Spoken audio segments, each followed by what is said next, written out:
Good afternoon, everyone. This is our August 15th regular Board of County Commissioners work session. And today we're going to start on a presentation from the Board of Social Services. We're still in a special meeting from this morning, but I'll accept the motion to go in as the Board of Social Services. So moved. Second. Any further discussion? All in favor say aye. Aye. Aye. Take it away, Nan. Great, thanks. I'm Nan Sundin, Human Services Director, here with our Human Services team up front with Connie Baker. The Board of Social Services has a statutory obligation to review the payrolls and the expenditures of human services. And so we're going to use this opportunity to present the first two quarters expenditures, the second quarter payrolls. And payrolls are benefits that go directly to clients, and then we have a bunch of updates that we're going to give you. And I'm going to ask, while we're doing the budget update, if there are certain things you want to hear more about and less about. It's a big update, and I don't think we need to go over everything, but I just want to make sure that we have the time to review the items that are of interest to you. There's really no major decision point other than approving the payrolls and approving the expenditures. So we'll start with Connie Baker, who has the second quarter expenditures. So the chart on the screen is on page 2 in your packet. It goes through the main program areas in the Human Services Fund. And then down at the bottom in white, you see the area that says total programs. You'll see that halfway through the year, our revenue is at 50% of budget, and our expenditures are at 45% of budget. This is very similar to where we were at first quarter, so we are still right on track budget-wise as far as the county budget goes. But I would like to focus a little more today on the state fiscal year and the state closeout. As you know, the state fiscal year ends at the end of June. So we just recently finished the state fiscal year, and then the state goes through a process of closing out each of the different program areas, looking at the allocations, seeing where counties are overspent, where they're underspent. Some of the program areas, they are able to take counties that are underspent and spread that money out to those that are overspent. So there's a whole process that takes the state a good month to go through to close out each program area. Picken County ended up the year in fiscal year in a good position. With child welfare, we spent 98.8% of our allocation from the state, which is a wonderful place to be at. This is the first time that I can remember that we have not overspent our child welfare allocation. And I'd like to thank Nan for all of her hard work on the state level, because she is constantly reminding them of the difficulties faced by small counties and working to get those allocations set at a level that works for us. It's also due to Kim and her team and the work that they've done in prevention and trying to keep children out of home placement. Out of home placement has the emotional toll, but there is also a fiscal cost to the county when children are in out of home placement. So with all of that, we are in a very good place with our child welfare allocation.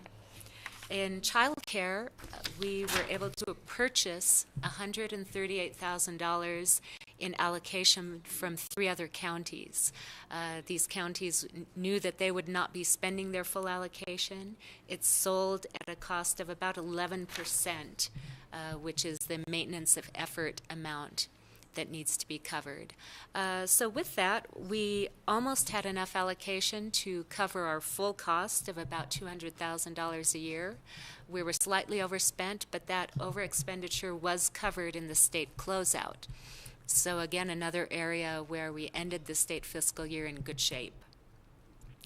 In our admin allocation, this is the area that statewide is significantly underfunded.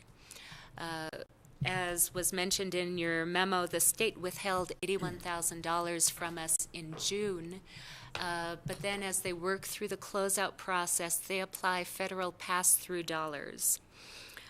we received back $33,583. This is not in your memo. It just recently came through in the last couple of days.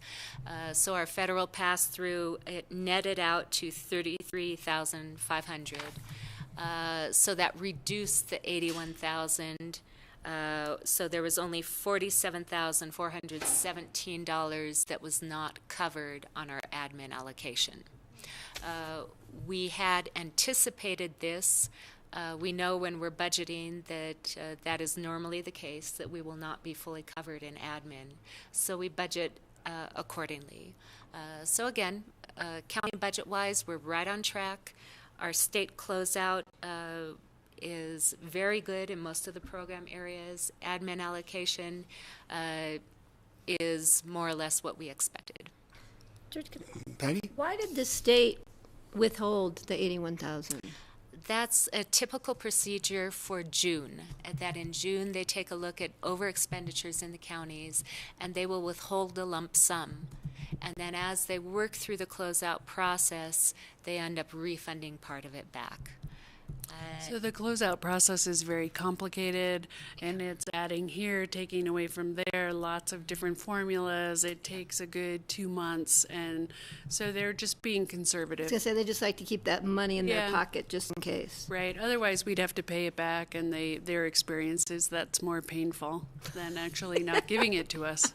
That's a toss-up. So we might give it to you, we might not give it to you, Yeah. but we're going to keep it for now. That's right. I think it's easier for the state to have that holdout still in the month of June within the state fiscal year rather than recuperating it later Interesting. after the fiscal year's over. So. It makes a complicated process more complicated That's right. by trying to simplify it. Exactly. Okay. So on at the end of the month, I think Sam is going to sit on a call for Senate Bill 190, which was really looking at the administration allocation. And unfortunately, the feeling around the state was that the survey and the findings were less than met expectations, really disappointing. So at this point, people are not really sure that there will be a significant difference or ability to go to the JBC and ask for more money because the findings were not significant enough. But we'll know more. We'll be sitting on those calls, and we'll always be arguing for more administrative dollars. That's sort of the next threshold for us. Rachel? Were the findings consolidated in such a way that perhaps the true shortfall areas did not show up as much? By, sometimes in the average of statistics, it won't show that, smaller counties or rural counties are still shorted, and it could be a much smaller ask of the JBC and specifically directed towards those sort of counties? I think that the shortfall was in the expectations with the vendor, not grasping hold of the nuances of urban and rural and suburban, which we all spent a lot of time on phone calls before the tool was developed. Okay. So as they ran to their conclusions, county and state were both saying, but what about this, what about this? And they said that wasn't in our scope.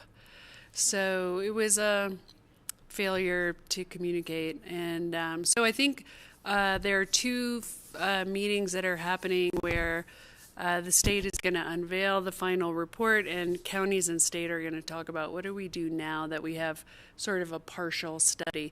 It is not unlike the child welfare study that you might remember. People were not very satisfied with the outcome of that. It did end up getting us a supervisor position, and FTEs went out, but it still was... it wasn't as comprehensive as everyone would like to know. What does workload look like in all parts of the state, especially for us in a small county where we have generalists who do everything, right? And how much time it takes to switch from task A to task B to task C, D, E, F, G, all the way through, instead of having one task all the time.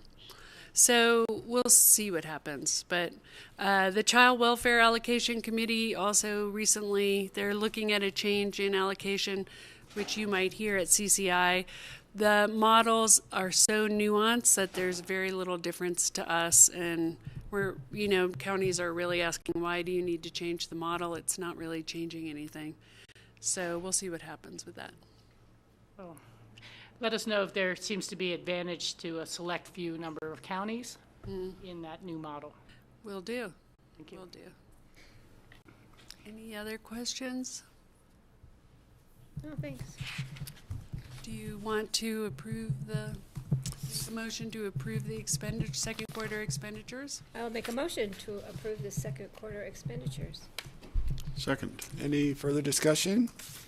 All in favor say aye. Aye. Aye. Aye. Great, thank you, Connie. Okay, so Sam, you want to come up?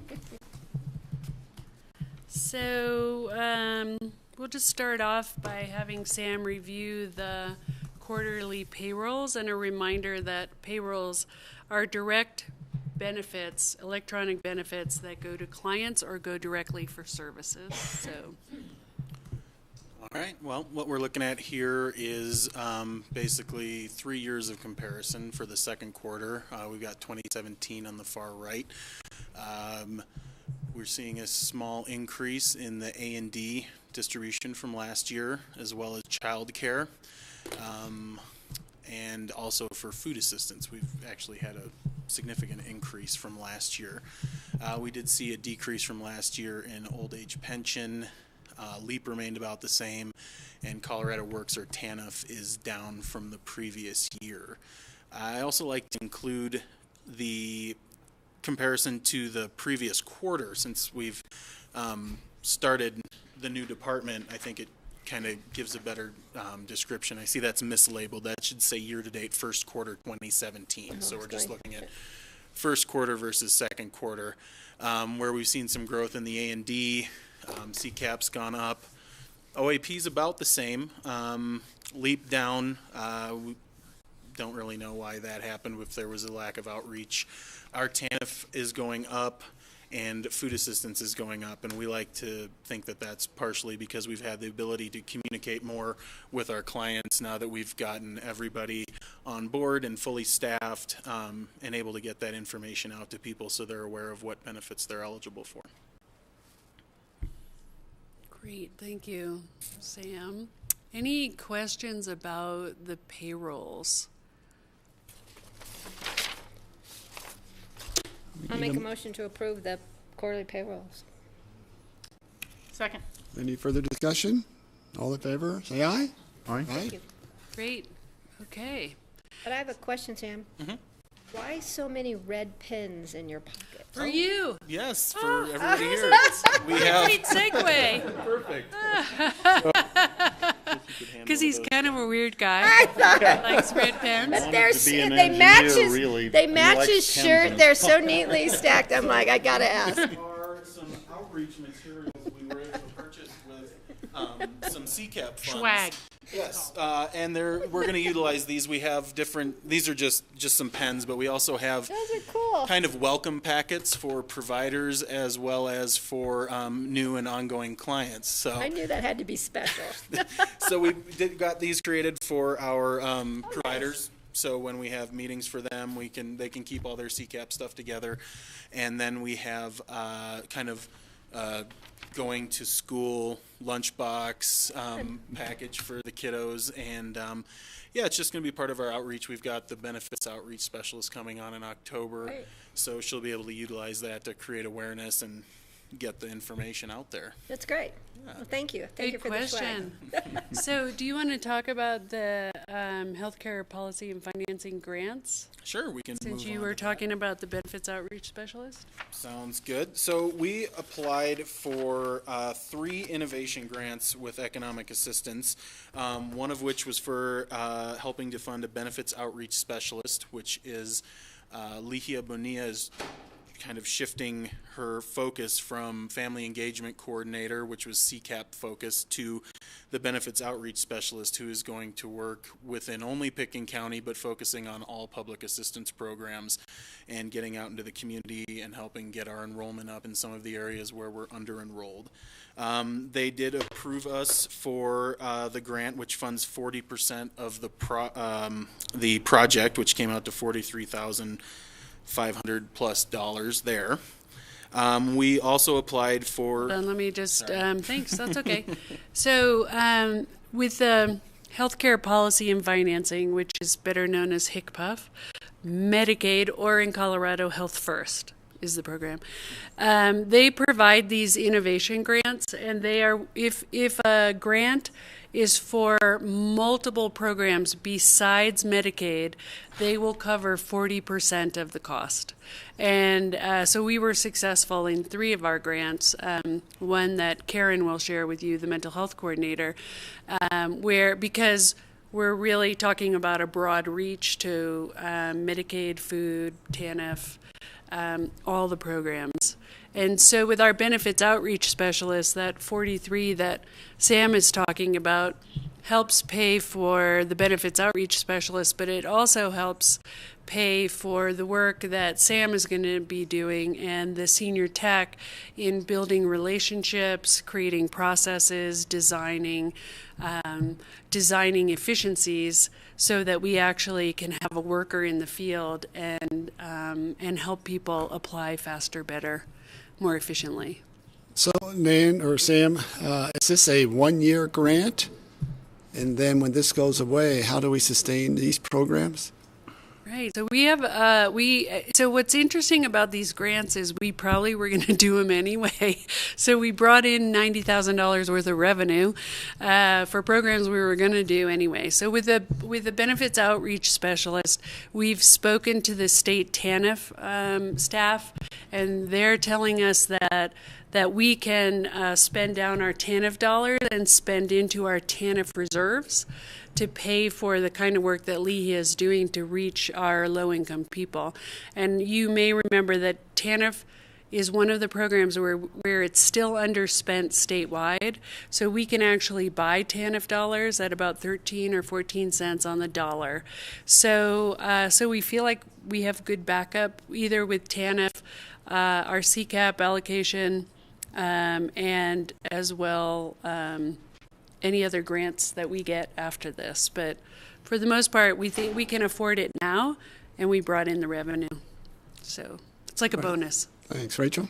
Well, I agree with the approach and certainly continuing forward. And reading through this packet last night, I'd like to say congratulations on the successful application for those grants. I think they're needed, and I think they'll do good work. But last year, legislatively, it was changed so that all counties can use their TANF dollars for augmenting their CCAP program. Mm-hmm. It kept it from taking from CCAP dollars, which would have affected the closeouts. But I'm just saying we may find that people are guarding their TANF reserves more regularly, or they may be spending those reserves down in the future on other programs. So that is a little less of a secure. So the thing is that TANF reserves are capped. Mm-hmm. And so no matter what, you can only save so much TANF reserves. Right.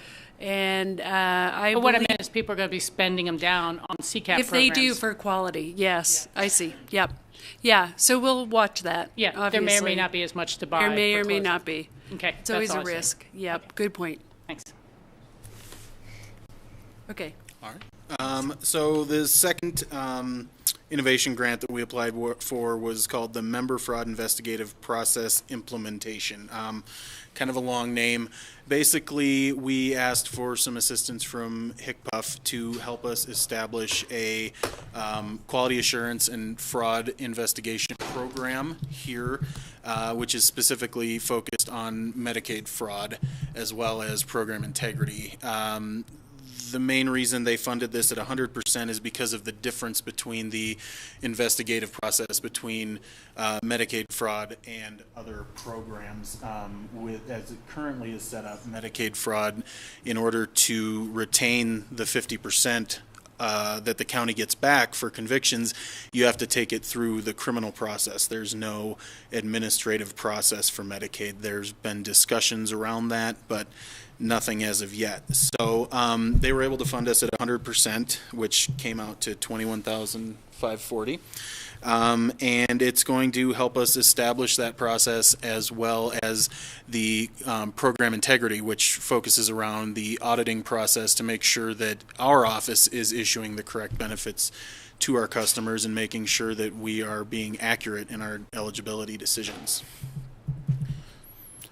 Any questions about that? Okay. All right, and our last grant that we were awarded is for the electronic data management system. We are working with Arapahoe County to implement HS Connects, which is a great workflow management software platform, and they basically gave us $1,200, which was 40% of the total cost for the scanning equipment that we'll use to get that program up and running. We have an IGA that's being looked at, and we're hoping to get that into working here shortly. I know they're working with Eagle County right now to finalize the process, but we should be next in line.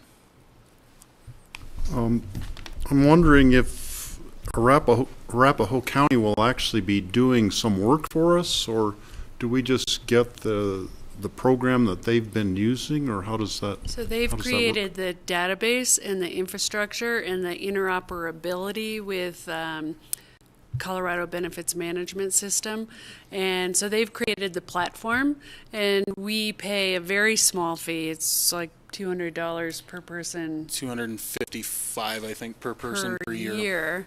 And they manage the platform, and we have access to all the data and the data that we put in for our clients. So the goal is to become paperless. Mm-hmm. The whole state is moving this direction, and the state Office of Information Technology contracted with a program called Perceptives. And a large number of counties are going with Perceptives, but it's a substandard tool. And even the state will say they entered into the contract before they knew what Arapahoe had with an extraordinary platform. So we and El Paso and several other counties are likely going with Arapahoe, but we'll have the same access. It's just a different program. Okay. There have been huge problems with the state Yes. benefit system for a long time, and you hear complaints about it. CCI regularly of people, they're just 80% through, and then they get kicked out and have to start the program again, or it freezes up, or it can't take X many users at a time. And so everyone's been developing these workarounds. And so the only thing that we lost out on that by not going with Perceptives is the equipment, which we got 40% covered by the state and by HCBUF. And it doesn't feel, there's some conversation in long term about the cost to counties, which hasn't yet been negotiated. And then also, Arapahoe County is not just going to use eligibility, but they're going to go to child welfare and child support enforcement. So they're actually looking across the board at integrated services, which will help us tremendously. So we're excited about that. thank you, good work. Yeah, thank you. So we have a bunch of updates in under economic assistance, but they're fairly simple. Just to let you know that the CCAP, Child Care Assistance Program, and the WORKS MOU with the state has been delayed because they're upgrading language after so many years. So our MOU that we have already signed is in place until they come up with a new MOU, and you all have given me permission with John's approval to sign that. So that's sort of coming as well. The HS Connects IGA with Arapahoe will be coming forward in the next, we're hoping, within a month that we'll be moving that forward.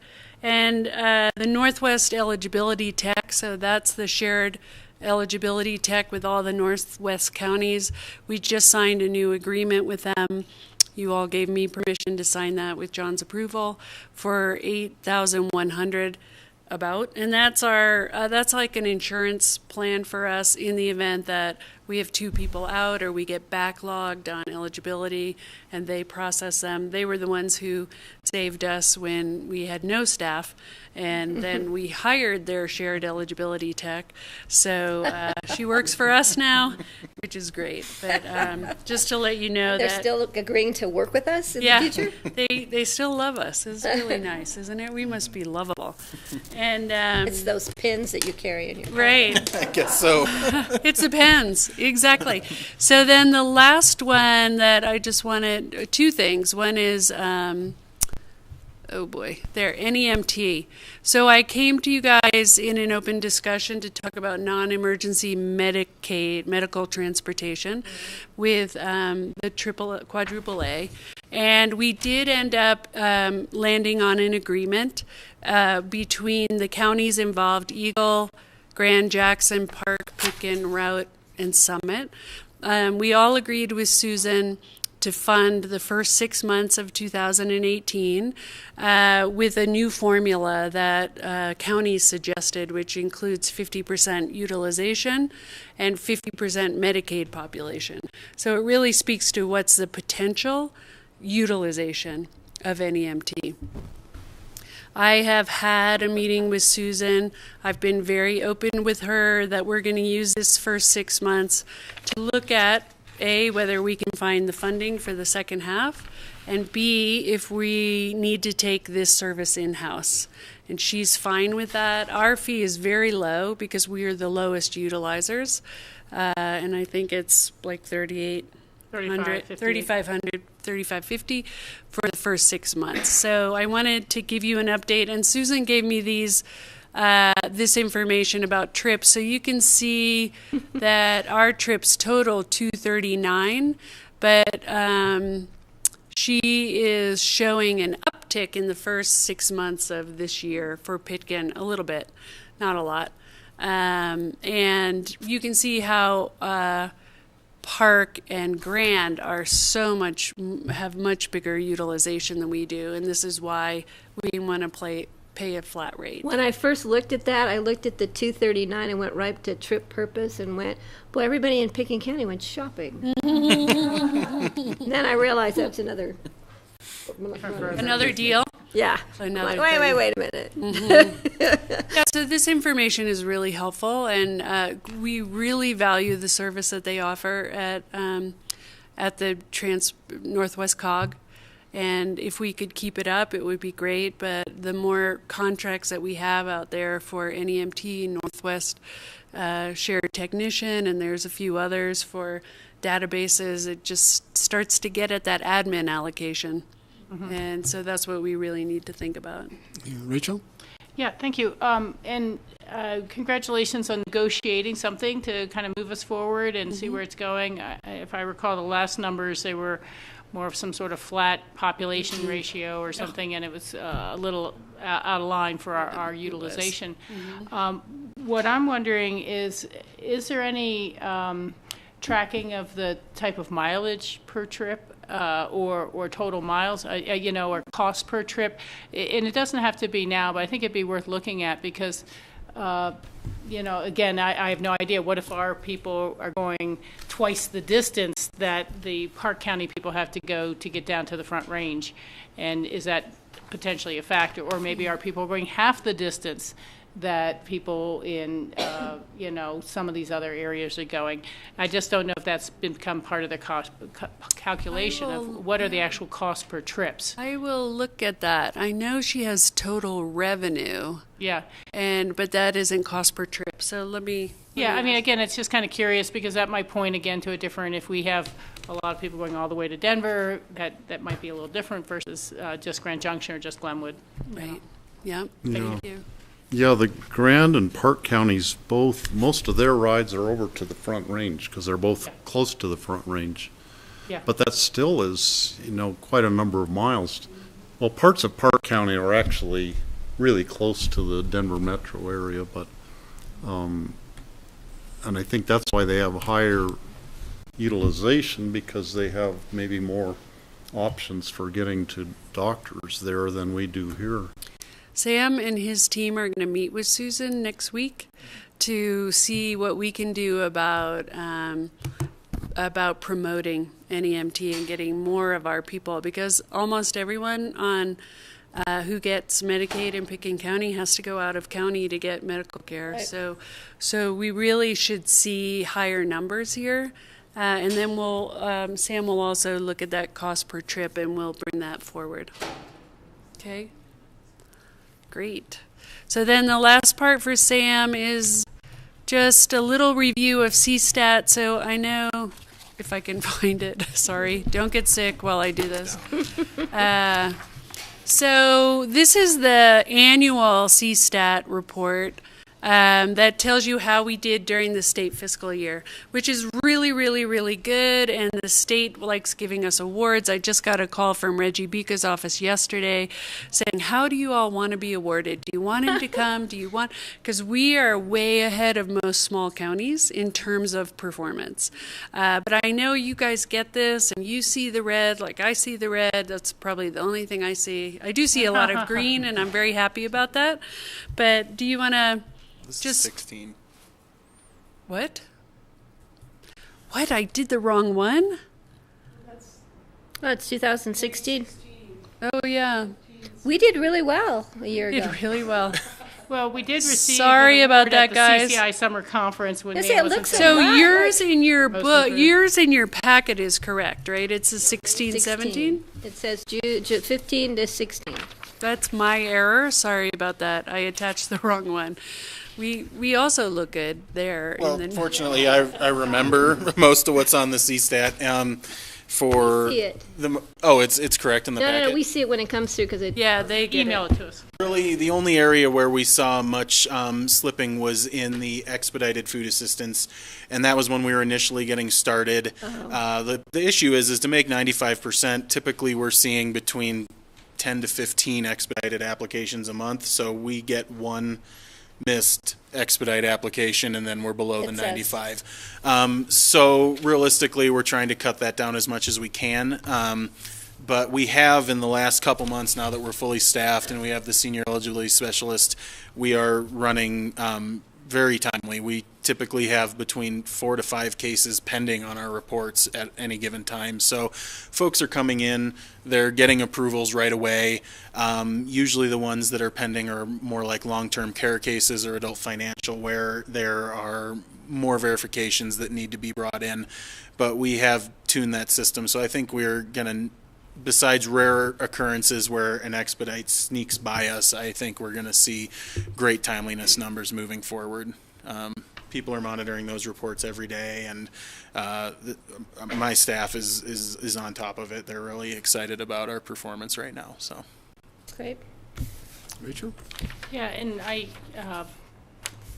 was a very detailed memo with a lot of programs going on, a lot of updates, so I appreciate that. So I might be confusing this with one of the other ones I'd read through. But it seemed that your comment was that people seem to be getting the benefit, but the documentation and the paperwork to the state is a little more delayed. That is probably with adult protection. Adult protective. Okay. Yeah. So Kim will talk about that Okay, a little bit. thank you. Yep. you Okay. wanna do the You wanna- two-pager, or do we Sure. have time? Yeah. Yep. Fast. All right. Very Really fast. quickly, we Super fast. are piloting a program with the state. We helped develop a 2-page short form food assistance application. So we're currently piloting this application. The plan here being that the food assistance application that we typically use is large, asks for a lot of information that's not necessary because we get this information from the interview. So the idea was that a smaller application might reduce the barrier to some folks who were hesitant to apply because of all of the perceived requirements. And it also allows us to get this out to our community partners with very little training. They don't need to have a great understanding of the program to get the information out to our clients, hopefully increasing our enrollment and our food security here in Pickens County. So we will be piloting that through the middle of September and getting the results to the state, and they hope to launch this statewide in October. So I know that I told you this last time we met, but Sam designed this form for the whole in the state senate to the feds, and it got approved, and we're piloting it for the whole entire state. And so this is the brainchild of Samuel Lander-Casper. Yeah. Congratulations. Very proud of him. Yeah. It should be a great tool and make it a lot easier for people to get enrolled. We'd also like to see it go electronic at some point in the future for easier access to food assistance. So what would you like for your reward? Or More, award? more people enrolling in food assistance, that would be great. Sam, he's There we so go. altruistic. I love this guy. Rachel? Yeah, just a couple of questions. When it says commonly requested verifications, are you telling someone they should bring that in with them or not? See, we don't ever want to tell them they have to because every case is different. So we want them to be aware of what might be asked for. And we are going to, the reason for that front page is to get their information so when we contact them for the interview, we can answer any questions they might have, let them know what they might need to bring in. But we don't want to say, don't bring anything. We don't want to say you have to bring these things. We just want them to be aware of what might be required for the program. Okay, well, and then that kind of leads me to my second question. It would seem that it might be worth putting the thresholds down or as a handout if, family of three, 100% poverty level is, 18,000 or something. Just so that someone doesn't come in and realize, well, I'm already at 21, I'm not going to qualify, and go through the process. So I just think maybe having the sliding scale or the information so that people even know, should I bother with this at all? Well, the current plan for that is these are going out not from our office, but from our community partners. We're talking with some of our internal organizations as well as Lift Up, the Food Bank of the Rockies, and Right. these groups, everybody who has these in their hands will be getting training on what to tell clients, as well as being provided with the income thresholds. We're hoping that that's communicated verbally as these people are receiving these applications. And that all makes a lot of sense, but I would still say, why not attach a chart that it has those qualifications? Because otherwise, I think you're dealing with a lot of people who are in service of these goals, but are not necessarily, are often volunteers, and it'd be hard. I'd hate to have somebody say, well, I think it's around 21, and then someone come in and find out it's 18, type of thing, and have taken time off work for an interview or so it just seems like, unless you think that's going to just discourage people too much. I think it might discourage them. I don't know, but Well, we'll make an orientation packet for our partners and make And sure then that they have the It could be an additional handout, actually. Yeah, that's kind of what I'm Yeah. thinking, is something that so that people aren't having to go off memory Yeah. Right. when they are talking to someone. And I realize that there could be alterations to income, such as taking out your child care expense or things like that. And so, but it just seems that this is a little too skinny. Yeah, thank you. Okay, great. Thank you. So, thank you, Sam. Very good I'm work. going to ask Kim to Excellent. come up because she has a very brief presentation. And That's you, Kim. Kim Dubois, that's you, Kim. I know, I wasn't ready. I was like, Sorry. no, that's I know okay. I'm skipping over. That's okay. In terms of IGAs, Kim has another IGA that's coming forward, an emergency reso next week. So why don't you talk a little bit about that, and then briefly CSTAT, because I don't have the right form here, so Sure. it's perfect. Yeah, the new grant funding is a grant application that we made to the state of Colorado, and it's actually federal funding that comes through the state. And we were one of 2 new counties, which I was really excited about, and it's a 5-year grant. So some of those issues around sustainability can be answered with that. We decided to use the funding to support the work that's happening in prevention and the work that's happening at the Aspen Family Connection Center. So that requires an IGA with the Aspen School District, which I'll be bringing before you next week to address. And then in terms of CSTAT, did a summary for both child welfare and adult protection. And child welfare, we're really pleased with how that's going. Adult protection, we're not so much. We've really seemed to struggle to meet some of the documentation expectations that are required. And so we shared an action plan, and I think I've come before you before with an action plan, so I'm sorry to have to do this again because we were hoping that this would be mitigated. But at this point in time, all I can say is that we're taking all the necessary and appropriate steps to make sure that this is being addressed. It's not that the work isn't occurring. I think it's I know that the work is occurring. It's just an issue of getting it in the system correctly. The last part of our training is actually this Thursday, and we've invited some folks from the state APS to do some on-site, hands-on training to make sure that we really understand how this needs to be entered into the system that they have. And it sounded like the memo, some other smaller rural counties are struggling with the same issues. Yeah, I think that, as Nan mentioned earlier, caseworkers are generalists, although we do have an identified caseworker who focuses on adult protection. But you have to learn the whole continuum and all of the different pieces of things, and sometimes that can be complicated. So I think that's what's happening with some of the more rural counties. And I think they're really making an effort at the state. They recognizing that, and not just small counties, but also some mid-sized counties. They've taken a lot of action to go to the communities and work with people on what might be some of the challenges that are preventing folks from getting the information in. So. And I guess the last question, and adult protective services, of course, can bleed over into county attorney work as well. Mm-hmm. Are you getting the support you need for moving this program forward? Yes. We are hoping really for a helpful contract with the attorney. Yes. We're waiting for that.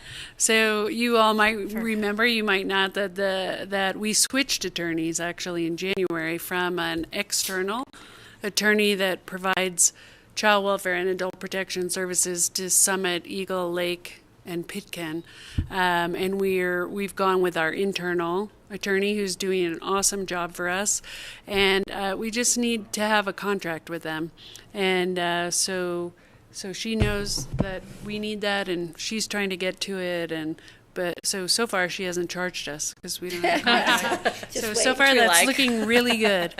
Yeah, but I will say that transition has gone really well, and Laura has represented us for both child welfare and adult protection, and has done a fantastic job. So for free, thank you. For now. Great. So I just wanted to say that sadly, this is Kim's last Board of Social Services meeting because she's husband has taken a job in Colorado Springs. No way. And so she's leaving us. September 15th will be your last day. And so we're... Colorado Springs? Are you kidding? There's some nice parts. If your husband's there, it's nice. Going, right? So anyway, I know you all know this, but the impact that Kim has had has been extraordinary. Oh, yeah. From building our staff to helping us serve Eagle to bringing in collaborative management, CCR, PSSF, every acronym that you can think of. Kim had the vision and the foresight to bring it in, and the resources. And really, our child welfare allocation is up because we're providing better services and a range of services. So we're going to miss her, but we're going to have a party on September 13th, and she's not going to be far away from our hearts. So just wanted to let you all know. Yeah, thank you, Kim. Yeah, thank you, Kim. Yeah, make sure we know about the party. Well, our loss is going to be their gain. Yeah. Thank you. You're in the same field down there. Well, it's been an honor serving all of you and our community here. Thank you. Remind us of the parties. Make sure we. Yes, party. We will remind you of the party. Okay, thank you, Ken. She didn't know I was going to do that. So. You can't really do that to introverts. It's super mean. Were you hoping she'd change her mind? Chad, you want to come up? Chad was hiding behind you. So, thanks for your patience. We have Mitzi has a report out as well, so just want to make sure we have time for everything. I can be quick. Okay. I thought you would like that. Yes, thanks. I'm Chad Fedowitz, Manager of Senior Services. Here on the next page here is just the quarterly kind of numbers compared to last year's quarter. I threw in numbers for recreation, education, exercise, and transportation because I think they're also important to look at as well, though we're not necessarily, per our grant and our funding, we don't necessarily report on those, but I think it's interesting to also have that data.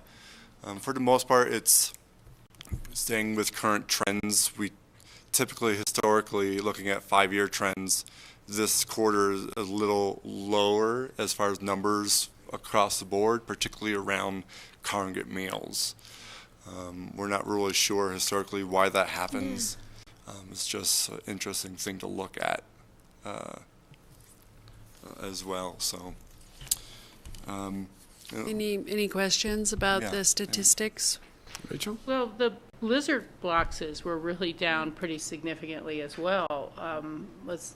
So talking with staff about that, in certain years in the past, we had many more blizzard boxes than we turned out during the traditional time for blizzard boxes. So we would, throughout the rest of the new year and into the spring and early summer, we would give out more. And so some of those, particularly last year, we had more than we really needed or people wanted based off of guesstimating what people would want and who would need them. So we had a large amount left that we didn't need initially, but we still gave out to different community members in different areas of the county. So that's one. I know, but I mean, that's a 90% reduction. So are you saying that the 90 was an overinflation? Overinflation, yes. Okay, by a significant I was amount? wondering about that too, but this says April through June. So this is kind of the end of the winter time. Right. Most of the blizzard boxes are given out at the beginning of the winter. Yes. And what are the numbers from then for 2017 winter? Was it Did it go up? kind of the same number that from I don't recall the number at the moment, but Yeah. We'll I look think we at saw it that. at our last Look at that. quarterly and yeah, didn't. I was also very curious of why that number was there. Myself, not being here at that time last year. Okay, So We'll look into it. yeah. okay, thank you. Thank you. Relating quickly with nutrition as well, we administered our annual nutrition survey in the spring, which was overwhelmingly positive, with of course some constructive criticism and feedback, particularly around vegetables and salads. So we've made, we feel, pretty good improvements in that area, and we're still continuing to gain feedback and ideas from people that come for our meal program. Along similar lines to some that was mentioned earlier, we're hoping to this fall kind of run a short pilot program of starting to serve meals 4 days a week. We're still kind of working on exactly how we're going to implement it this fall to kind of do a test run, but our hope is to do that and see how it goes, and then upon budget approval, start next year serving meals 4 days a week. And that points to the issue of food insecurity that we have in our area and county, with some uncertainty about the numbers within the senior population within those group of individual food insecurity issues, but it would be one step that the county would make toward attempting to address some food insecurity. Any questions about that? Well, I'd like to just point out what, at senior council meeting, we talked about that, and I had asked the question about well, this will mean increased staff time, but actually the kitchen staff is on for full-time anyhow. Because of current staffing hours, there would be no staff increase. Yeah, so it's just an increase in amount of food Yes, will it be would the be increase in the cost. Food costs. Food costs, rather completely solely that, yes. Rachel? Patty, you can go Yeah, first. do you see the need, though? Because, you know, in many cases, when you talk to seniors who get home meals delivered, there's so much food, they split it up, and so they have some for today and some for tomorrow. So I just want to make sure we're not wasting food. Well, I can answer that in two different ways. One, with our reservation system, we have cut down our waste dramatically. We have either no waste or even no leftovers every single meal, which is what the state wants us to have. And number two, talking kind of more anecdotally to people coming for the lunch program, many people would be very interested in having us serve meals every day. Then they don't have to worry about where they're going to eat that day. Oh, I thought you were going to 4 days of home delivered meals. You're going to the congregate Both. meals. Okay, Yes. different issue. Right. And I agree with that. I thought you're going to up one more day It of would be home both. delivered. We may start with Well, because if congregate, you're already there for home delivered. right, But, and then okay. we'll go to home delivered, yes. Rachel? Yeah, and, you know, I think similar to Patty, I want to make sure programs are fitting the scope and fitting the need and expanded in ways that people can really utilize those. So my question would be, is it worth surveying or continuing a discussion about if you're at a Wednesday, is it make sense to have food to go home with you on Wednesday? Is the driving into the congregate meals, I guess, kind of going to end up being a little bit of an issue for people where, well, I'd rather take a to-go lunch with me on Wednesday when I leave than have to drive back in on Thursday. One reason we did choose Thursday initially is because we currently provide transportation on Thursdays. On Tuesdays, we do not. Okay. So that was another reason why the rest of the structure is always already currently around serving meals on Thursdays, besides the additional food cost. But it will be, we're going to pilot just a few in the fall. Right. To see what works, what doesn't work, and surveys will certainly be a part of the tool of finding out why people come or don't come. Right, I think that's great, because again, you know, for some people, they use the transportation, some people don't, and would they rather, again, not crank up their car to come in for a lunch if they could take it home with them? Right. Right. Thank you. And one last comment, you know, we've been talking more about trying to instill composting within all of our county programs. For food trimmings, you know, it doesn't have to be leftover food as much as the waste.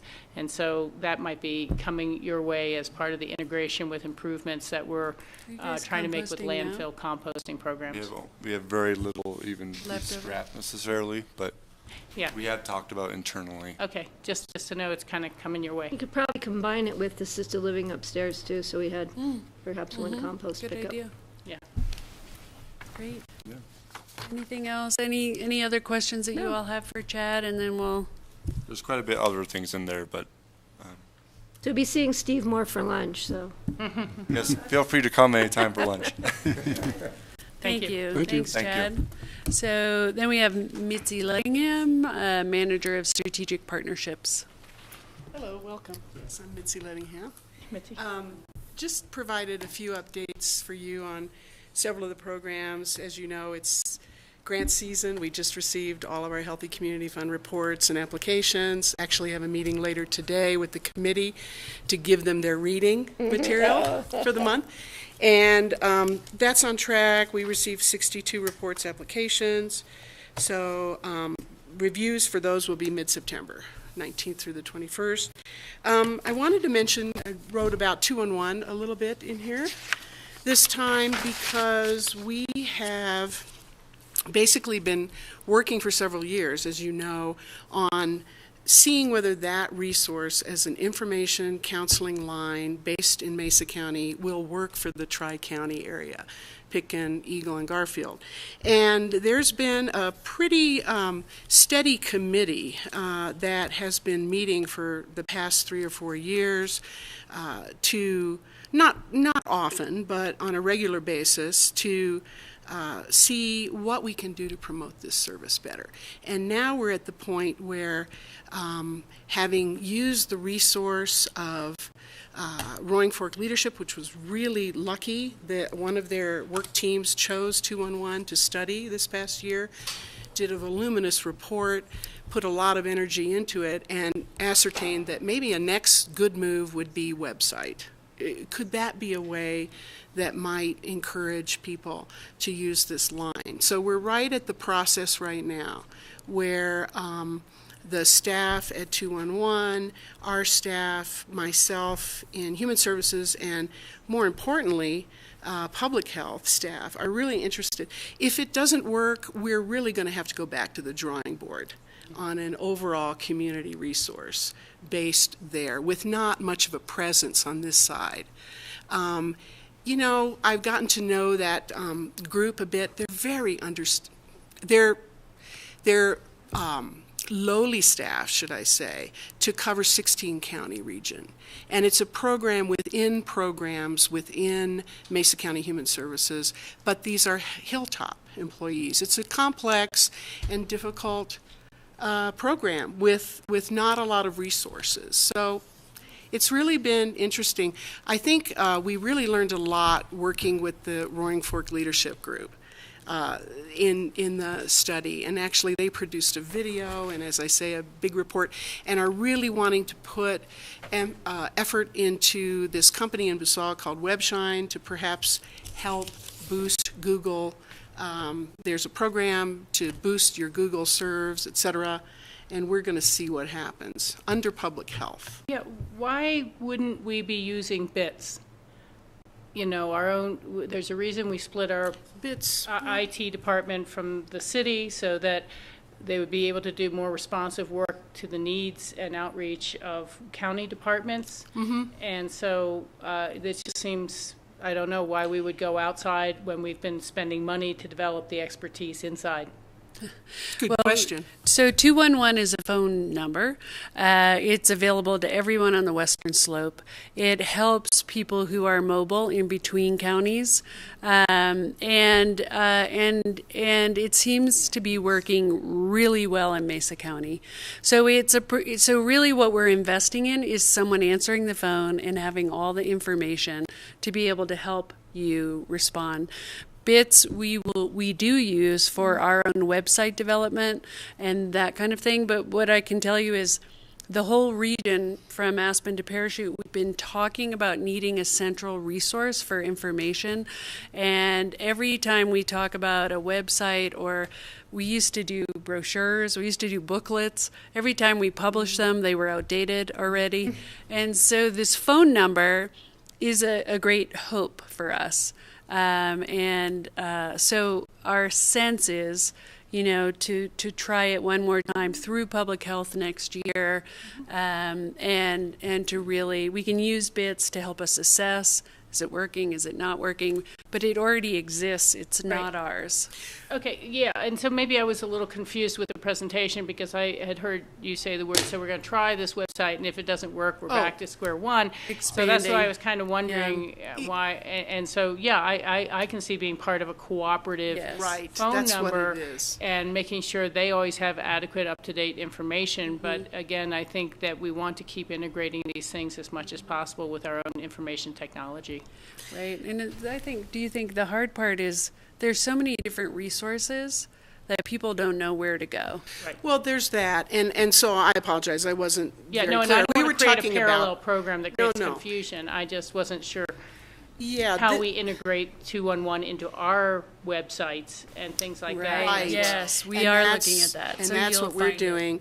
But the resources are meant, that we're trying to gather, that we have studied with this outside group, is to bolster the 211 website and to really change them and to have them be kind of more in line with national 211s, that kind of thing. And because they do need help. They do need help to expand. CSBG, really quickly. I know we're probably out of time. So that's the Community Services Block Grant, which is a federal program that comes into every state. And in Colorado, it's managed by the Department of Local Affairs. Every county receives a percentage of dollars based on their population, their poverty population, if you will. We recently did receive a boost in that number because the state revisited their formula for distribution of poverty numbers. So it's been a low number for many years, 20 plus years, I think, Nan, that CSBG has been coming in. And now we have approximately 18,000 a year that we can design in whatever way we would like to, that we see fit to use those dollars to help augment programs we already have. So I just am sharing here that with the effort that we are now putting forward in outreach and engagement, because we really see, like with 211, the really important thing is to get messages out, to have people know what's available. It's going to make sense, and the state and the federal rules allow for us to use these dollars to fund positions. So these dollars we are going to put forward to support the establishment of the BOCC position in economic assistance with the hopes. Outreach specialist. Thank you. The benefits outreach. We call it outreach boss. Specialist. She likes that. She is the boss. She likes the boss. She likes her title. But so that we can specifically look at food outreach. Primarily because, again, as you all know, for the last couple of years, we have really been focused on this issue of Picken being food insecure. It was brought to our attention from Food Bank of the Rockies, and we are working on various ways of mitigating that. And I think using these dollars to help the position, support the position, will be a good switch for us right now. Penny? Yeah, I'm just going to bring up something real quick. The Healthy Community Fund, I would Yes, like ma'am. to see the discussion come back to us much sooner than later as to the 2018 ballot. So we meet Yes. with John Peacock on Thursday. Oh, that's soon enough. Mitzi and I have a proposed plan. So we're on it. We know what's coming, and then we'll bring it back to you all Great. for vetting in a work session. Because I know we're going to have to put We some would time and love energy on into it, so the We'll sooner. need your feedback. Yeah, that'd be We great. will. Thank you. Yeah, will. thank you. Perfect. Yep. Good. Well, thank you all for coming. Thank you. Thanks. Thank you. Thanks, Mitzi. You're welcome. Great work Thank you. all Thank around. you. Let's see. I'll accept the motion to adjourn as the Board of Social So Services. moved. Second. Any further discussion? All in favor say aye. Aye. And I will adjourn our special meeting for the day. And we'll move on to a prep for our August 23rd meeting with Tony Neal Graves, the Executive Director for the Colorado Broadband Office for the state, with representatives from Northwest COG. I have one question about that. Well, one right now. He's scheduled on our meeting for August 23rd, but the agenda doesn't really give us. He's coming before our meeting at 11, or do we know what that is? Because he's just there. Well, that's what we're here to talk about. Okay, Yeah. he's just there somewhere. I don't know where he is. Yeah, so I can give a little bit of background. So Governor Hickenlooper appointed Tony Neal Graves in March and created the broadband office, and he's doing a world tour, a state tour, I guess, this week with a lot of the Western and the Northwest COG region. And so the time it worked out best was Wednesday, and so he is coming here at 11 o'clock to That's what meet I with thought. you So, guys, 'cause- and then going on to look at one of our sites, and then going on to Garfield County. And I think, in my position, first thing I want to do is thank him for the support that we've received and what kind of support can we get in the future to further our program. And, as you well know, hearing from Nate at Northwest COG, the Picken County, our efforts here are being looked at around the state, what we're doing, how creative we're being, and how we're best utilizing limited dollars. So I don't know what else we might be able to do to encourage further assistance from his department, but I think that is probably a good thing for us to be doing at that meeting. Nicely. Yes.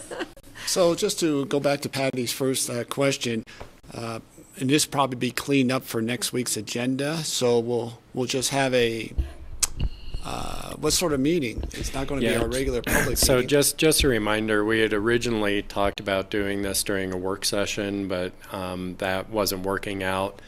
And so what we had talked about was Before a regular. doing it as more of a work session item just prior to the regular meeting. So it's not going to be part of our regular meeting agenda necessarily, but it will be, of course, posted and will be here more in a work session setting with Mr. Graves. And I think he's coming to get information from us. I think it'd be good to talk a little bit about, what he's trying to accomplish in doing the state tour and coming to talk to us. And then, I think as you guys have already started talking about, what message do we want to weave into that, back to him.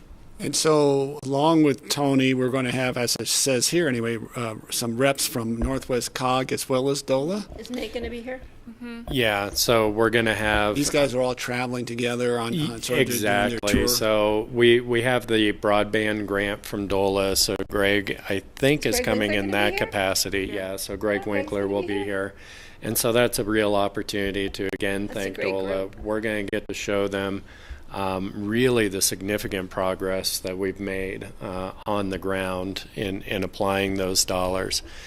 And I think, as staff, we're prepared to put together a presentation and some comments, but I wonder, Kara, if you could talk a little bit about what the purpose of this tour is, what he's hoping we'll talk about, and then we can figure out, do you guys want to be in a position to do that, or do you just want to have staff do it in a presentation format and then go into Right, a that would be my discussion? next question, if whether we would do a very abbreviated PowerPoint, certainly for, not only for Tony, but certainly for DOLA, because they could sort of see exactly how those dollars are being utilized on the screen, and because it's you've already got all this work done already, so it's just pretty easy to. Right. Anyway, go ahead, Kara. And my understanding is really, I think the broadband office was created. His charge is to try and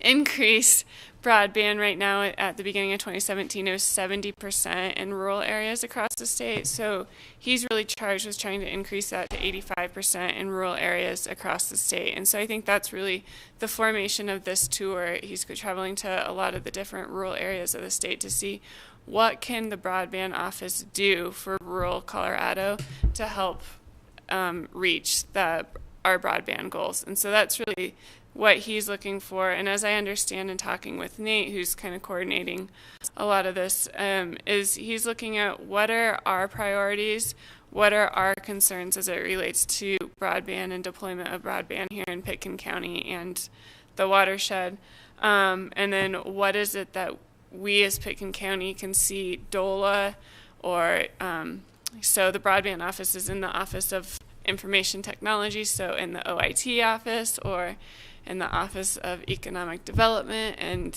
IT something, edit. Or, what from the state, basically from the state legislature, can we see to really, that he could help be a partner for us in reaching our broadband goals. And so that's really what he's seeking, is just kind of a dialogue of what is Pitkin County doing, and then what is it that Pitkin County needs to help achieve our goals, and how can this new role help us get there. So the Colorado, and I'm sure we'll get more information next week, but the Colorado Broadband Office, it's a fairly new department, and they're just set up as a resource, but they really don't have any funding available, or do they? That is a great question So we'll that we ask will that ask them. Okay. Okay, great. Rachel? Yeah, thanks for coming before us on this one. I've got a number of different comments and questions. First, the regular meeting agenda needs to be cleaned up in terms of how it's printed next week. But right now, it just says starting at noon and then broadband discussion. So it doesn't say starting at 11. We already asked for that. I know, but I don't know when they go into the newspaper to be published. It's probably pretty quick. And so we need to get that cleaned up. One of the things I would like to see out of this office is that they watch and keep us alerted to and comment on federal legislation related to broadband. I was reading just the other day where the new head of the FCC is trying to say, well, as long as you have cell service, you're covered, as if people can do broadband activities or internet activities on their cell phone. And that's simply unacceptable. We've also seen where others have been out there trying to say, well, you know, in your urban areas, 25 up, 3 down makes sense. But in your area, 10 up, 3 down, 2 down makes sense. And so I think talking to him about maintaining the federal standards of what is served and not making sure that rural communities get shafted by that. And that's something that through his office to the governor's office, they have far more influence on Pickens County writing letters, even though we should write letters. The other item would be on net neutrality. You know, I was reading again the other day about an intentional slowdown of service that occurred for people, you know, and it's like, wait a second, they haven't even gotten rid of net neutrality yet, and we're doing all this effort to try to get broadband in place, and then people may find that they can't use what they want or get the service they want or the type of service they were expecting in the future. So those are really clear things for me, other than, you know, funding issues and so on and so forth. When we get down to the state of Colorado, I think we need to be clear that we don't want to see any new legislation that restricts further the ability of counties or municipalities to serve their communities. And we see something almost every year. Last session, there was an effort to try to get the controlling bill totally removed, and the industry came in with all sorts of new restrictions. We had to kill our own bill. I don't think people are going that way, and I know you follow those issues closely for us, Kara, and I appreciate that. But at the Club 20 telecommunication meetings, which was just in mid-July, Century came in with a potential resolution for that group to consider passing that went through a lot of whereases that, you know, I wouldn't really have much problem with, but it got to the bottom, and now therefore be it resolved that broadband is not a utility and should not be regulated like a utility, and, you know, just wanted to use all these terms of art, and it led me to believe they're probably going to try to do some legislation like that this year. So, you know, no new restrictions in state legislation, and perhaps we could show them a few of the bad examples we saw before. But I think that this will be a really good update for our public, and so as much as we're talking to them and telling them about the project, it's really great. They'll be televised and for the public. We all saw kind of an angry letter last week, and I know we're going to need to address that with facts because it just was making all sorts of really wild claims I couldn't quite understand. But I'm anticipating that letter to us will be the letter in the editor in the papers in no time at all, and so we should have that response prepared. Are we going to make sure that's another discussion. But it relates, you know. But that's fine. We'll have that discussion later. But I would still like to see or suggest that we have a short PowerPoint to kick this off. In that meeting? If the rest of the board agrees with that. Mm-hmm. I do. I'm sorry, I missed that. Sure, yeah, what was that again? You're going to be doing a monologue. I can do that. Yeah. a short PowerPoint presentation to kick the discussion off. I think would be appropriate. Absolutely. Don does them. Okay. Any other comments for Kara? And then I guess just to clarify, so happy for staff to put together a presentation. Do you guys feel comfortable just then with that background, having that open dialogue with them, or do you want staff to kind of be bringing up these points with them, or you guys I think we can bring up those questions and those points. Okay. You could be there just as a resource to answer some technical specific questions would be great. Okay. Happy to do so. Do you think the question might come up or interest might be shown about our private entities in the Valley recently who are putting in their own systems? Yes. So we might want to be prepared to have some background on that if it does come up at the meeting. Okay. Yeah, but we don't know what's happening with that, so. Well, we've got one that went up Independence that's already in and up. That was an agreement with Comcast, I believe. And then this one is a different, but it's interesting that we have people in our own valley doing that, and it might be of interest to them. We don't want that to subvert our need for funding to do our own program by saying, oh, you've got just rich people that are putting in their own systems. Right. We don't need to help you out. Right. So we need to be careful with that. Okay, anything else for Kara? No, I guess just for reference then, just so you guys are aware, we are planning to come back to you guys with our full broadband of where we are on September 5th. So there'll be a little bit probably of kind of where we're going, where we're headed towards in the presentation. So Great. all right, Thanks, you. Kara. Don't go anywhere. We're going to have cake Shortly. shortly. Let's see. That's why those two guys came. They didn't come to talk to us. Review of future agendas. Yeah, just a couple quick items for the board. First, just a reminder, our joint meeting with the city will be 5:30 on August 22nd. It will be at Home Team Barbecue. And right now, our anticipated agenda remains the same, which is really review. I'll prepare a presentation kind of talking about the board's priorities coming out of our retreat, and the city will also have a presentation and an opportunity for you guys to discuss those items. Yeah, I actually met with the mayor yesterday, and we talked a little bit about that, and our discussion was, where can we work together on some of these priorities? And I use, for example, the landfill as one example. And so hopefully after they've made sort of their presentation of top 10, we talked about our initiatives, we can sort of see where the nexus is and our ability to, whether we need to look at codes together, policies together, where we want to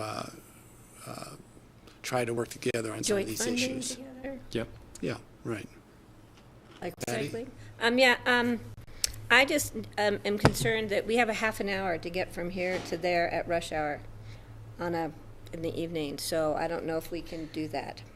And the agenda is going to be set up so that the first part is going to be a little bit more socially oriented. That's why we don't want to miss that part. Well, I understand that, but I think if there's a few minutes, you're not missing anything Yeah, because formal. by the time we get out of here at 5 and get to Home Team at 5:30, it's going to take, could possibly take us some time just to get out of town, let alone get out of here, get transportation. I was thinking about riding the bus, but I don't think I would have time to do that now. All right, well, we'll just do the And best we can. we may play with some items on the agenda just to make sure you guys have time there. And figure out how we're going to get there. There are some that may not be as time sensitive Okay. that we can move Okay. around. Yeah, okay. Other things on future agendas? Only other thing, I just wanted to do a check-in with the board. We had talked about the regular meeting prior to Thanksgiving and how that had been moved, but we also have the work The sessions 21st. right before and right after. We have CCI the week after Thanksgiving, so I believe probably Rachel, Steve, and probably myself will be out during that meeting. I wanted to make sure, I'll be in California. and you'll be in California, so we'll lose a quorum, so we'll need to. What date is that? I'm sorry. The 28th? I believe it's a 28th. 28th is the one after Thanksgiving. Yeah. And the Tuesday. 21st, the work session before Thanksgiving we canceled last year because people were Nobody going to was be here. gone and traveling. And that's why I wanted to do the check-in to see if folks were going to be gone. So it looks like we won't have a quorum on the 28th. And so we 28th, should okay. cancel that. But how And about the then- 21st? I Are won't other be people, here on the we don't have a 21st. quorum, people are traveling? That's what I wanted to do, a check-in. Yeah, I'll be on, traveling. All right, so that's one. I have not made any commitments. I can be there that week this year. I'll be here. So 21st may be a possibility. 21st, We'll yeah. sort of see what Greg has. And Yeah, I we've got to some get, time. if I don't get out of town before then, I won't get out of town. at all. No, the Hey, rates well, get all we need is crazy. a quorum, so. Yeah. Okay, well, we'll go ahead and cancel the 28th then, and we'll keep an eye on the 21st. Right now, it looks like we have a quorum for that. That's all I had for future agendas. Okay. Anybody else? Steve? I just thought we should add the September 6th Crystal Trail meeting on our future agendas, so make sure it's publicly noticed. we're not necessarily in attendance on that. Yeah. I mean, Well, that's their public open house. We can attend if we need to. Theirs, but, So, no, I mean, I would plan on going to it, and I don't know if we had, Well, we're not there making any decisions. We're just a part of a public If open people house. go, it's just to go to the open house. Yeah. Yeah. I don't yeah. know it needs to be noticed. No, I always question that. It always gets yeah, you guys have gone back and forth on direction. We used to put all of those on, and then the direction was to take those off, and so we yeah, if it's not our meeting that we're, I think the public would be disappointed if there wasn't a good turnout from the county commissioners at this. well, that's different than asking for a public notice, Steve. Yeah. I mean, you know, those who can make it will probably make it, but I don't think there's a need to do a public notice. Just remind us ahead of time it's just that an we open need house. to be there. and we'll be advertising that And- heavily. But Steve brings up a good question, perhaps for a further conversation later. I tend to look at open houses as the opportunity for staff to present and hear feedback and condense it down and bring it back to us, and people can speak openly, and we're not there to either debate points or just hear individually from one or two people.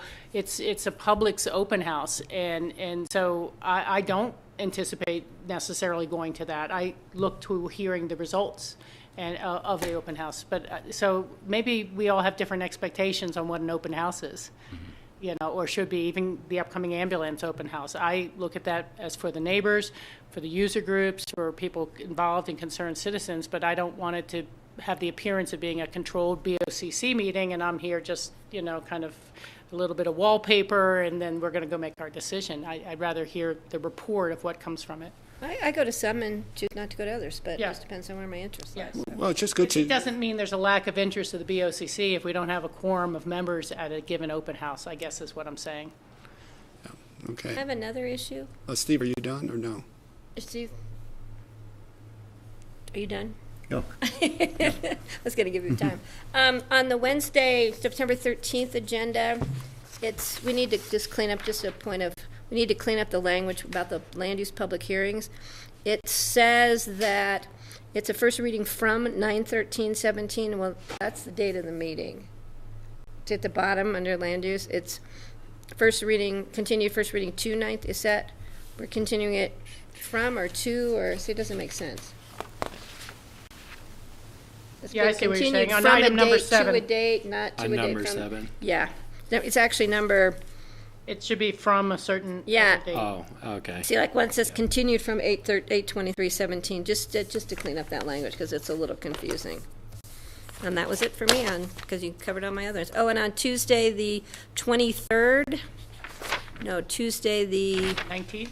22nd, there is no ACRA meeting. We're starting at 11, so it gives you a little more flexibility. Okay. Next week.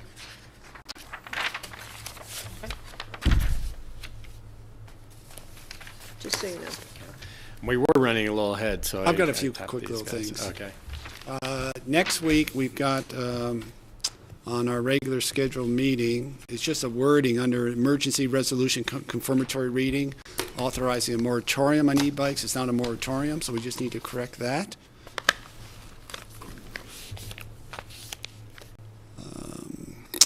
We should put in a little prep time for the Garfield County Commissioners meeting on September 26th. And make sure you order your lunch.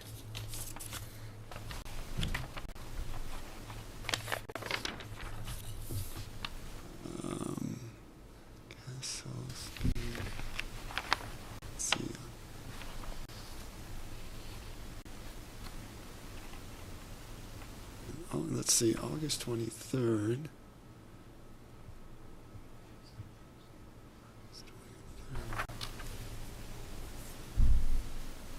Oh, so August 23rd, we have, under land use public hearings, we've got let's see, we have a land use code regarding special event and then a special review. But then, as Patty noted, in September, it shows that I think one of these were continued from next week, but it doesn't show. It's a little confusing. Okay. And which day was that again? This was next Wednesday, for the public hearings. And then what date was that one, Patty? You 13th. And then look at September 13th for the public hearings. One was continued from The 23rd August one? 23rd. So Well, it's it's continued from the 13th to the 13th. so that's really confusing. We'll look at those. Yeah. Okay. Anything else on future agendas? All right. Let's take a birthday break. Birthday break. Before we get off camera, we want everybody to know it was John Peacock's birthday last Wednesday, and we did not celebrate. So I asked staff to make sure we celebrated his birthday on camera because it embarrasses him. So happy birthday. Happy birthday. No, we're So not we'll going to take a 15-minute break, All right, and thanks, we'll Christy. John will cut the cake for everybody. All right. And Rich, did you know you won the Public Works open house? It just came through. He's one of three. But you get to become a certified Public Works employee if you pick up your goodie bag. My roof is in the dust. Loved of wise men was the shade of my roof tree. The true word of welcome was spoken in the door. Dear days of old, with the faces in the firelight, kind folks of old, you come again no more.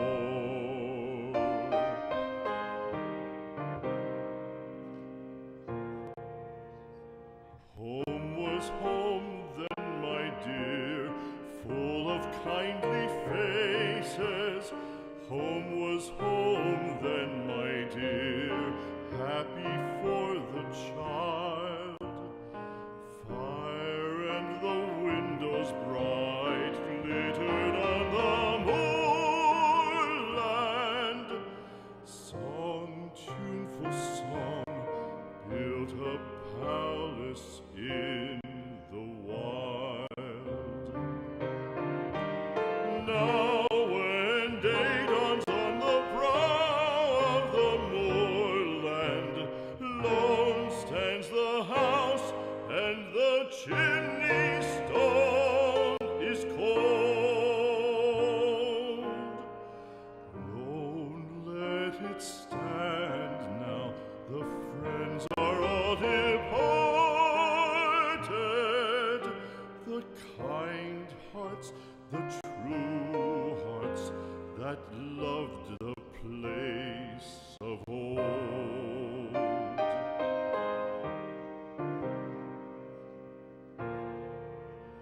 Spring shall come again, calling up the moorfowl. Spring shall bring the sun and rain, bring the bees and flowers.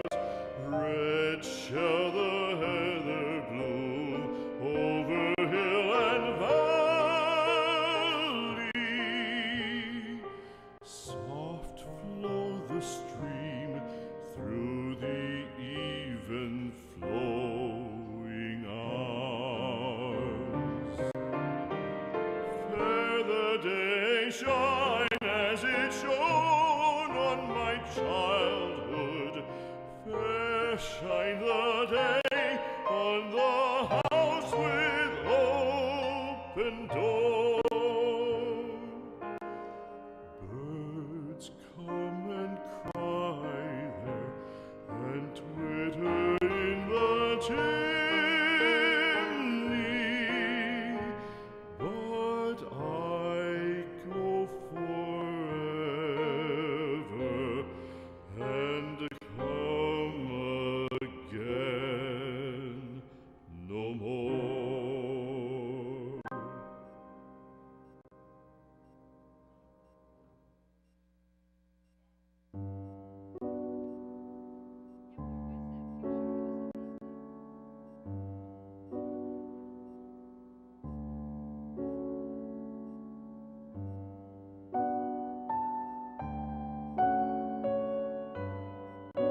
Okay, we're going to go on to our building project update. Okay, thank you, Chair and Commissioners. Rich Engelhart, COO. And Dave Detweiler, your project manager. Welcome. We're going to update you on the current project that's going on next door, and then also bring you up to date on a few things that have also happened with the ambulance building. So probably what we'll do on these facility updates is add that to the back end as well, so that we're keeping you fully informed in the process and progress of all that's going on there. So with that, I'll have Dave go ahead and start with the admin project. So since our last get-together a month ago, this was late last month, you can see where we've been installing underground conduits. We're making a big fiber data connection back to the data center on the north end of the jail. And so all these pipes that you see going underneath the slab are coming up into this new IT room that we'll have in the new building. So you can see there's a lot of connectivity happening in that way to make sure we're future-proof with our data systems. This is where you can see, again, them running out, the progress of our walls. We're down to the last forming of the walls. This is late last month, and starting to get ready for slabs. This is our gravel as we've got all that underground rough end done. We're starting to gravel for the slabs. Here now we've poured our first chunk of slab, and we're getting ready to do that last pour of the wall. This is where the garage door is for the new sheriff, the secure garage, as well as a man door next to it, but that was the last chunk of foundation wall. We've been up on the plaza, tearing off the old roof. It was at the end of its useful life, plus we have to do a bunch of new rooftop equipment up there, so we've torn off that old roof, getting things cleaned up to install a new roof. I don't have a good picture of it, but we talked previously about the post-tension cables, the couple of those cables that have popped out into the slab.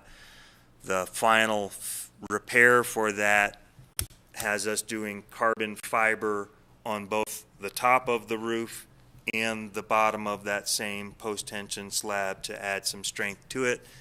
So now that we have the roof off, next week they'll be in doing that carbon fiber up on the top. Then we'll put the new roof back on over the top of that and continue with the repairs. We've been infilling the old stair, the old shafts, and installing new pathways for data, for plumbing, for power, all that sort of stuff. So some of those old, this is the north stair, the northeast stair that's now filled in. And then just recently we poured that last chunk of slab out, and there you can see where the garage door will be into the sheriff building. And now when you walk out there, we'd love to take you on a tour. You can really get a sense for how big that addition is. And again, while not huge, I think it makes people feel more comfortable that it's adequate for our space needs. It's finally comes off the page now. Well, you can finally see it. You can feel what that wall-to-wall sort of spatial feel is going to be. So I think we just had John out there earlier today, and I think it kind of opens your eyes a little bit now that you can see it. We now have just poured the last couple of columns. So this is Veterans Park. That's the old memorial covered up. We've poured the last couple of columns that kind of frame that front architecture on the new building. So those are poured, and they actually stripped those so you can see those. So this is kind of where we sit. This concrete's now dry. You can go walk on it and walk the entire little lower level. We don't get to put our feet in, our hands in it? No. You guys are no fun. Well, when you open it, when you say, you tend to have a lot more bodies show up. There'll be some outside concrete that if people want an opportunity to do that. And usually the best thing is to do is pour it separate, do what you want to do, and then place that in the appropriate That'd be cool. location after, so that it doesn't mess up. Well, we have problems in that piece of sidewalk from freeze thaw because we carved a whole bunch of pictures in it. So, was that diplomatic enough that no, you're not going to sign? I got the message. Kind of like the flag ceremony I want on the roof. Yeah. I danced around that one. Yeah. Pretty good. So, key dates. So, Wednesday, tomorrow, there will be a giant crane sitting in your building, and it will be swinging steel. They are fully exciting. aware of the bridge closure. At some point tomorrow morning, that crane will be up here. It's planning to be up here early, but we'll see Really how that doesn't goes. seem to be working well either down there. So that'll be a big milestone. The steel workers are actually out there today doing some angles and welding and getting ready for it. So it's technically started, but you'll see the crane tomorrow.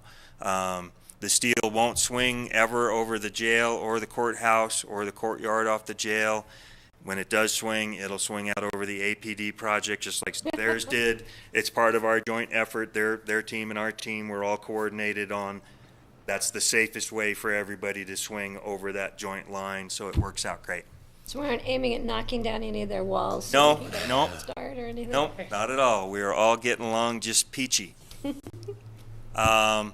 So then, none of the other dates have changed. I should have put a picture on here, but ductwork is being hung in the first level of the plaza building. So that's happening. Framing starts next week, so we'll start to see walls going up. That's for the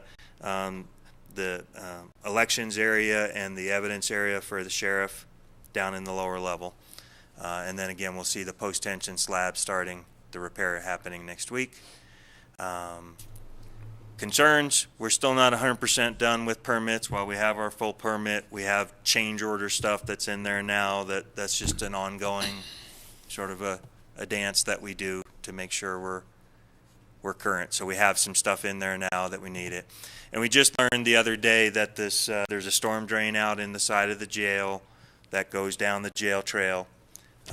We had intended to keep the pipe that was existing.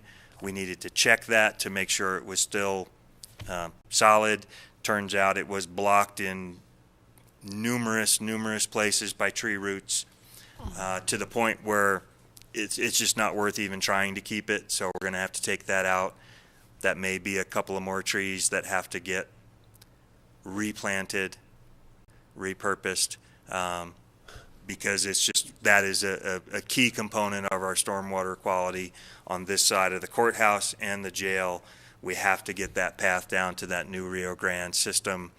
So you'll see some more work happening there in the future that isn't overly costly. It's So just. we'll be closing the trail again, probably? So my suggestion today was, could we just do that when we're all done and the other pathways are back to open up? Most likely it would be next spring, is what we just walked out of the meeting where this was a topic. So I think it would be next spring because I don't think we'll figure it out here. Place it this It was fall. getting Yeah. frustrating trying to get through that trail closure. And I know it's been tough because that's such a key component. We keep trying to send people to the stair and to the elevator. It's just hard. you couldn't get across the street because what they were doing over Yeah. at Rio Grande. Yeah. And there was nobody guiding you across the street. It was really you're running between trucks. Yeah. Now that the Rio Grande work is done, it's better. They've got the sidewalk repaved and asphalted down, so we've had less complaints the last couple of weeks. I don't know that we've had hardly any. For a while there, it was bad. Yeah.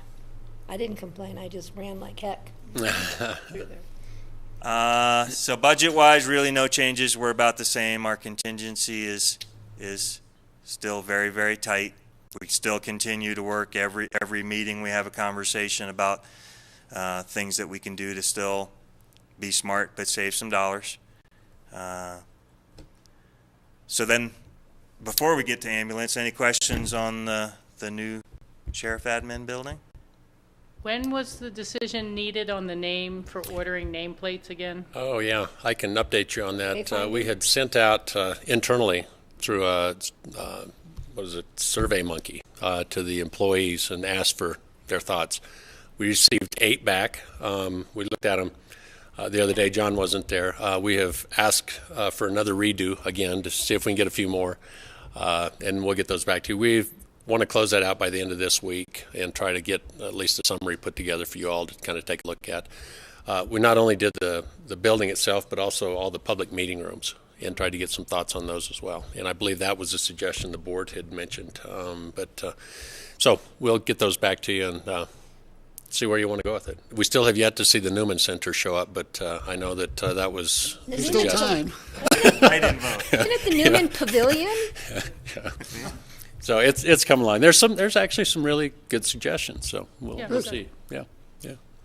As far as the ambulance facility goes, we did have kind of a local HOA meeting. We were able to get on a board agenda, and John and Gabe did a really nice job addressing what was a pretty concerned crowd about just the construction that's going on up there and what they've seen with the hospital. They were reassured that we're going to listen to them. We're going to take their information. It'll be certainly considered as we move forward. So that meeting took place. We met last night. There was Dave, John, myself, and Gabe presented to the hospital district board last night. And it was similar to the presentation that you saw. And they seemed to be pleased. They endorsed it. I think Dave Ressler had asked him to really kind of support us in 3 different ways. That was allowing us to continue to work on the land issue and just trying to clean that up with the perpetual care easement and ownership.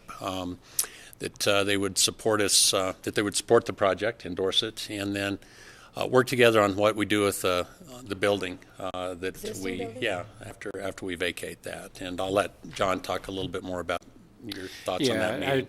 I would just add in that what we thought would be best and what we talked to the hospital board about was bringing back a new IGA that would cover all 3 of those items, because there is some lack of clarity in some of the past documentation, and we think it's just better to bring back an IGA that covers the use of the existing facility going forward and just documents the type of agreement and endorsements that the hospital board gave last night. So that'll be something that staff will work on, and then we'll bring back to both bodies.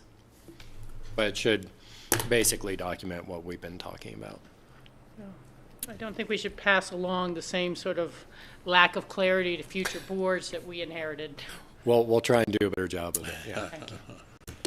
And then just, Rachel, you had mentioned about the open house. That is tomorrow night. It's going to start at 5:30 and go to 7:30. And really, instead of kind of being a come and go, we're hoping that the majority of the people show up early. We're hoping that we can have kind of a little presentation. We have a storyboard put together where we can collect additional input from those that attend, and so that's kind of the kickoff. We've plugged into the design team at least 3 different revisits community-wide to get public input and have those communications. We've committed to really, like you all did on this project. I was just going to say, so like we did on our building, we're going to, I think that's really key, because another local entity failed to do that, and it ruffled some feathers, so I'd rather not. Yeah. And then we've received our design proposals. Those were due yesterday at 2 o'clock. So Dave will be kind of leading that evaluation. We have the project team put together, and we'll go through those tomorrow and narrow it down and then set up interviews for next week. And so we should have the architect on board. And so we're moving along. Things are progressing well. Great. Good. Any questions? Sounds good. Thank you. All right. Thank you. Let's see. And for cake, so. It was good timing. Thank you, John. He didn't even know about it. I know.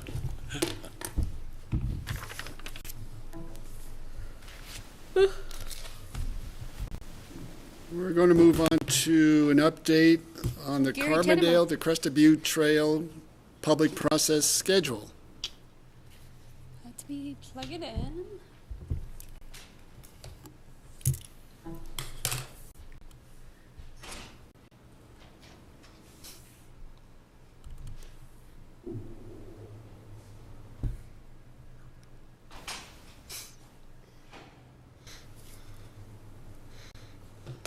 Okay. My name's Lindsay Etter. I'm the Planning and Outreach Manager for Open Space and Trails. This morning we sent a press release out releasing an update to our schedule for the Carbondale to Crested Butte Trail planning. Is your mic on? It's not off, she just put it away. Oh. Yeah. Oh, I can like hear it. Okay. I can hear like an echo. Yeah, it's the PA in the room. You're good. Okay. So we also released a press release regarding the first event, which is a presentation on history in the Crystal Valley. So one thing to note, this is all on our project's website, pitkinostprojects.com, where there's a page dedicated to this project, as well as you can sign up for updates and review this schedule as it evolves. Right now, this is where we are. So I feel like right now it feels like this has been going on for a long time, but as far as the public outreach and public process, we're just getting started. We've spent the last few months gathering data. Our consultants have been in the field preparing information to share with the public regarding the different segments of the trail and the different options for the trail. So the first thing on the calendar is August 24th at 7 p.m. in the Carbondale Firehouse is a presentation on early travel routes up the Crystal Valley. It's featuring local historians as well as a Ute Native, or a Native American Ute member that is part of the presentation with Dale Will as well, looking at the different historical ways that people have been traveling up the Crystal Valley. It's being presented in partnership with the Mount Sopris Historical Society, so we just encourage everyone to attend. It should be a very interesting evening. And then after that, the week after, September 5th is when Jefferson County Open Space will be at a BOCC work session to present a case study on the Clear Creek Canyon Trail. I'm not sure if anyone's had the opportunity to drive that way down into Golden recently, but they've completed, I think it's about 4 miles worth of trail at the upper end of the Clear Creek Canyon. And so we did a tour down there. It was very informative, and they're going to kind of come up and be able to answer questions that you guys may have regarding what they've gone through and what they've learned to better inform what we do.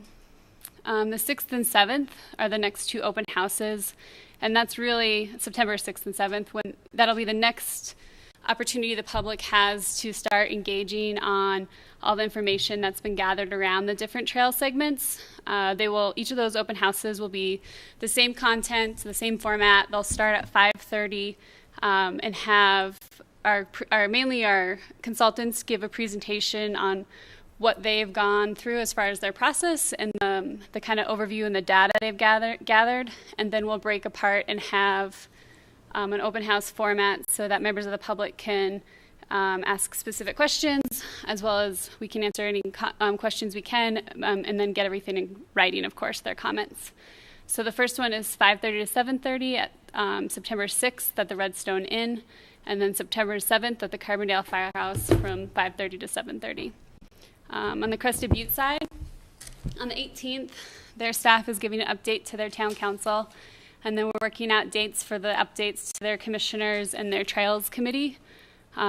Like you guys are aware, they're in a little bit different process where their forest already has it in their travel management plan, so they're working right now laying out the route on the ground. The goal is by October 2nd to get all the public comment back on the first round of review of all the different data and the segments, and then staff will develop a draft plan that will have a preferred alignment that will go back to the boards on October 17th. So that we're still in the draft plan development phase right now, with the goal that we'll be able to have a preferred alignment in a draft plan in October. And then everything will go through public comment again on that draft plan, starting November 1st and 2nd with open houses, and then mid-November with an open house in Crested Butte. Looking to the end of November to gather all the public comment on the draft plan, and then in December bring forth a final plan for adoption. And the goal of that, of course, is that in 2018 we can start NEPA on any of the alignments that are on the National Forest. Mm-hmm. So we're looking forward to kind of getting the next round going. We know that there's been a lot of anticipation building up to this, so it'll be exciting to start working with the public on it. Rachel? Yeah, John, I would just like to note for our future agendas that October 17th, 6 p.m. joint meeting. I don't know if it'll be in Carbondale or what, but we'll need to It's work in Carbondale Town It's in Hall. Carbondale, yeah. So we need to work that into our future agendas. So, and yeah, that one, and it's a triple joint meeting, really. I guess it's Open Space and Trails Board, Board of County Commissioners, and Carbondale Town Council. Mm-hmm. We've extended the invitation, or the invitation also went out to the Gunnison side to see if they would like to participate. So that's a little bit to be determined, but Sure, but I just want to make sure we just did future agendas a few minutes ago, so we didn't go that far into October yet. okay. I think it's on there. Okay. Okay. Any other questions for Lindsay? No, got a lot As you going said, on. we're just starting to really kick this process off. There's going to be lots of opportunity for the public to get involved and provide input, so we encourage everyone to try to do that. Absolutely. Rachel? Yeah, thanks for that comment, George. And I would like to add to that, although there may be some folks out there saying there's predetermined outcomes on this or already, there's not. And this is wide open. I'm open to hearing from everyone. I'm sure the entire board is. And we're just glad that there's been good research and we'll be presenting good options to people to consider. And the last kind of thing, just because you're here, Lindsay, this bleeds a little into our open discussion, but it's my understanding that Perry Wills is retiring, who's been the director of Colorado Parks and Wildlife for our area. And I'm wondering if you could take it back to your office to kind of find out when that is. And I'd like to see us consider a proclamation for him or a thank you, because they've really been good partners with us in a great many areas. Yeah, absolutely. Okay. Thank you. I didn't know that. Thanks, Rachel. Yeah. Okay, thanks, Lindsay. Thank you. So we'll move on to open discussion. John? I don't have anything additional for you. Okay. I had an email from BOCC. They were interested in seeing if anybody from our board or staff were available for a ribbon cutting for the BOCC underpass the end of next Thursday. And I think that's probably a little premature. Should be waiting. It's still pretty much a construction zone down there. So I asked John to work with his counterpart, the new town manager, to take a closer look at that and hopefully better coordinate a time that perhaps makes a little better sense. It'd be nice if they had some landscaping or something. The landscaping may not, that's going to carry on, but right now it's still pretty much full construction. Yeah, I walked it fencing the other up, day. It's great. pouring concrete. So anyway, just want, unless some of you get Okay.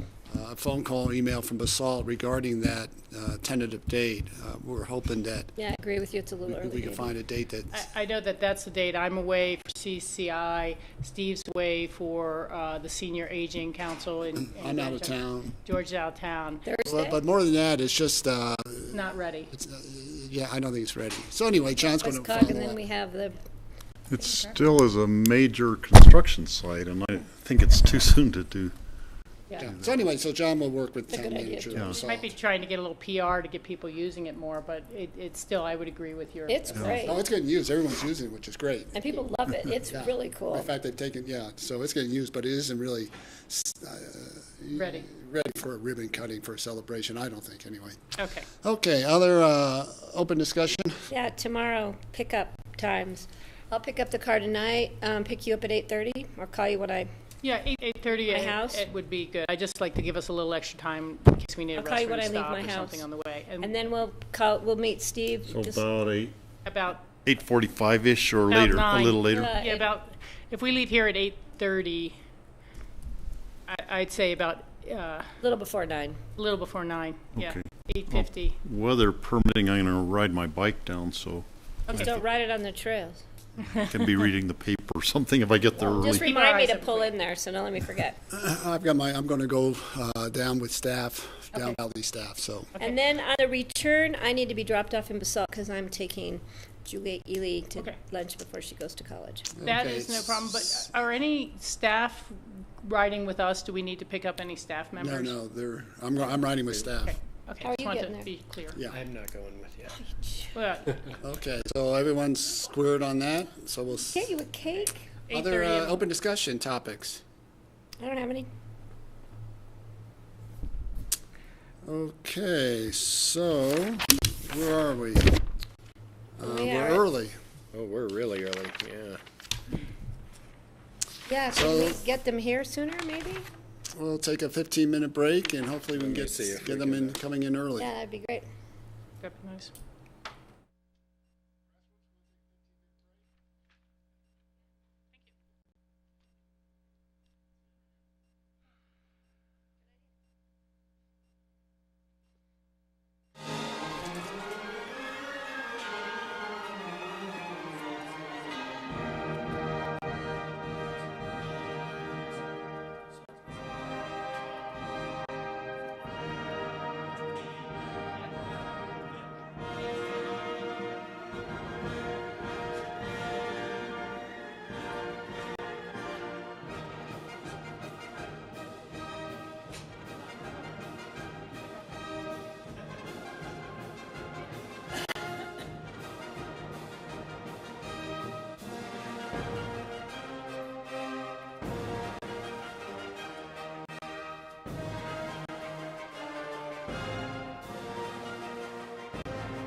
Okay, last thing on our agenda today is the Solid Waste Center Long-Range Planning.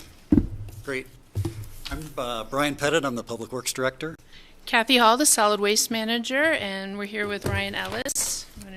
I'm Ryan Ellis with Weaver Consultant Group. They're our solid waste engineering firm. Today we call it the long-range planning, but I will say everything's relative.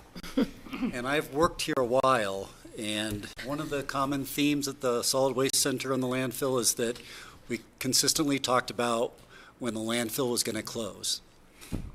And it's not that far away. So while we're talking about long-range planning, long range is relative, and in my experience with the county, we are much closer than we thought we were. I think our data is better now, and the amount of material we have coming into the landfill will show after today's presentation that we are closing in relatively short amount of time, depending on what the board decides to do. And there are three different options that we've identified that the board can take based on the condition we find ourselves at the landfill and the amount of material we have coming in. So with that, Kathy's put together a presentation to describe that to you. Okay. So every year we run volume calculations on the landfill based on the amount of waste that came in, and it's really been eye-opening. In 2016, we took over operations of the landfill, and all of our equipment now is equipped with GPS units. So I could tell, the very first year I could tell was in 2016 of exactly how much space we used. And I remember calling Brian and saying, oh my gosh, it's more than I could have ever estimated.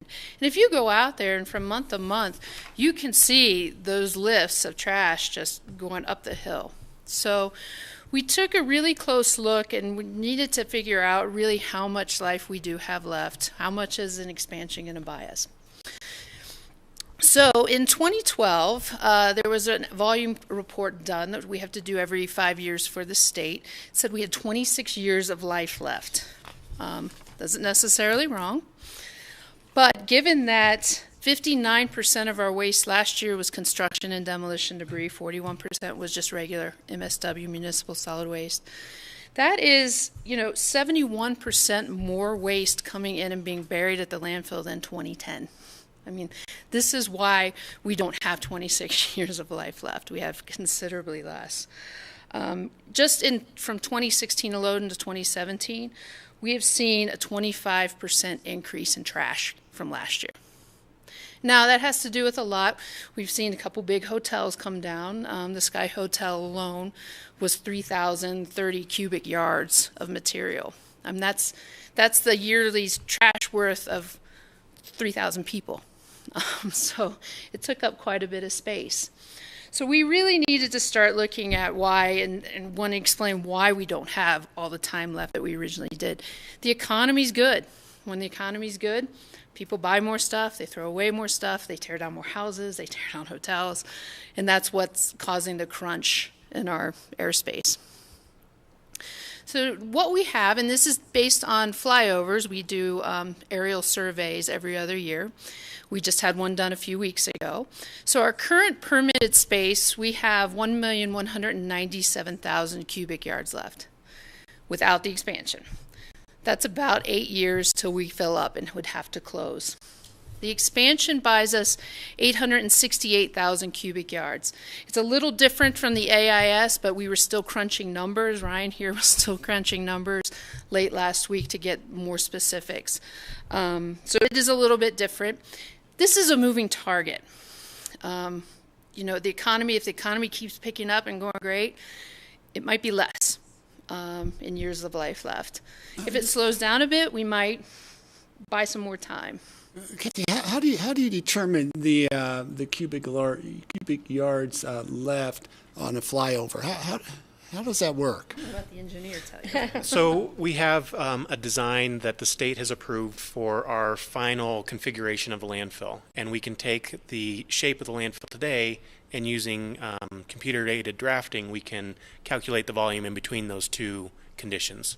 So that's where these volumes came from, is the difference between what the site looked like a few weeks ago when the aerial surveys were done, and then what we are permitted to build to through the current permit. And what sort of variance do you use in that model? The areas that we're looking at is the areas that we're allowed to place waste.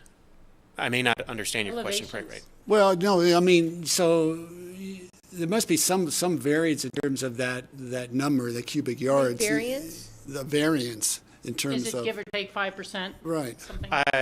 5% would be a pretty good estimate. The aerial survey is very good. The biggest issue, I would say, is what type of waste you're getting, your compaction rate. Those have a much bigger impact on your years than, did we measure that to half a foot? We did measure it to half a foot or better. But it's the other aspects that go into the years calculation. When Kathy said your waste increased by 25%, that has a huge impact versus how accurately did you survey. So while we show it as 8.1 years, there's a lot of factors that go into that are definitely not plus or minus 10%. Okay, thanks. So with the expansion, we're hoping to buy an additional 6 years. So looking at that, 14 years maybe. So we're looking at the landfill's going to be full enclosure. And again, it all depends on the incoming waste. Our diversion programs, what we can get into place, could all impact that. So it is kind of a moving target, but we're pretty close. So we put together 3 options that we think the board should want to consider, because we have to really start thinking about it today in budgeting and how we're going to plan out the future. So option 1, we close the landfill after an expansion in 14 years, closure in about 2031. Close it up. Keep all the diversion programs. All of these options still have the diversion programs in place, our composting, our aggregate crushing, any recycling. That would all remain even after the landfill is full. So we fill the capacity, we close it up in 2031, we allow the waste haulers, the waste haulers would have to figure out where they want to take the waste through, where they want to take it to. The downside of that, you're going to see a lot more trash trucks on the road. To get to South Canyon and back up here is about a 3-hour round trip. It's estimated that the trash hauling companies would probably have to double their fleet just to keep trash and waste moving. The other thing is we cut off a huge revenue source. The landfill and the trash burial, they pay for these programs like recycling and stuff that can't support themselves. So that we lose that supplement to keep our good diversion programs going. That is not staff's recommendation. Option 2, we don't do the expansion, and then that would cause closure in 2025-ish, around there. And we build a 500 to 800 ton per day waste transfer station. And I'm going to go into a little bit later on what a transfer station is and how it would work. That would keep the flow of trash coming in, keep a revenue source, and allow the county to continue a waste service. Waste disposal service. And keep all those trucks off the road. Keep a lot of trucks off the road, and I'll show you in a little bit what the impact of a transfer station And is. to be clear, and then as the waste haulers bring it to the landfill for the transfer station, we would then be responsible for the contracting and the fees to have it hauled somewhere else. Mm-hmm. And we will see a significant increase, because hauling trash to a regional landfill, wherever that may be, is going to cost a lot more money.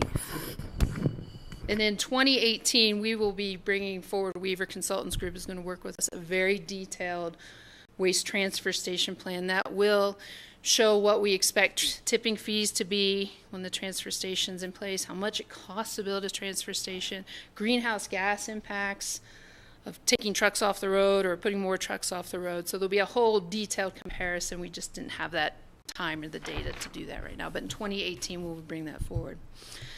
Option 3, which is, I think, staff recommendation, expand the landfill, add that 6 years of life onto the landfill, build an 500 to 800 ton per day transfer station, and estimate a closure of about 2031.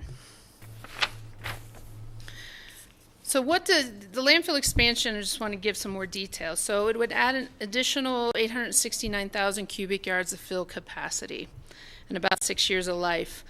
There are some impacts that come along with an expansion. We have increased regulatory air monitoring compliance that will be required once we expand. We might have a need for a potential active landfill gas collection system. Increased leachate management. The state has already indicated we'll have to line that section of the landfill that we expand, which we'll have to collect leachate off of that side, what's lined. And then there's increased post-closure care costs. So the more area you add for fill, the more you have to put into your post-closure care fund.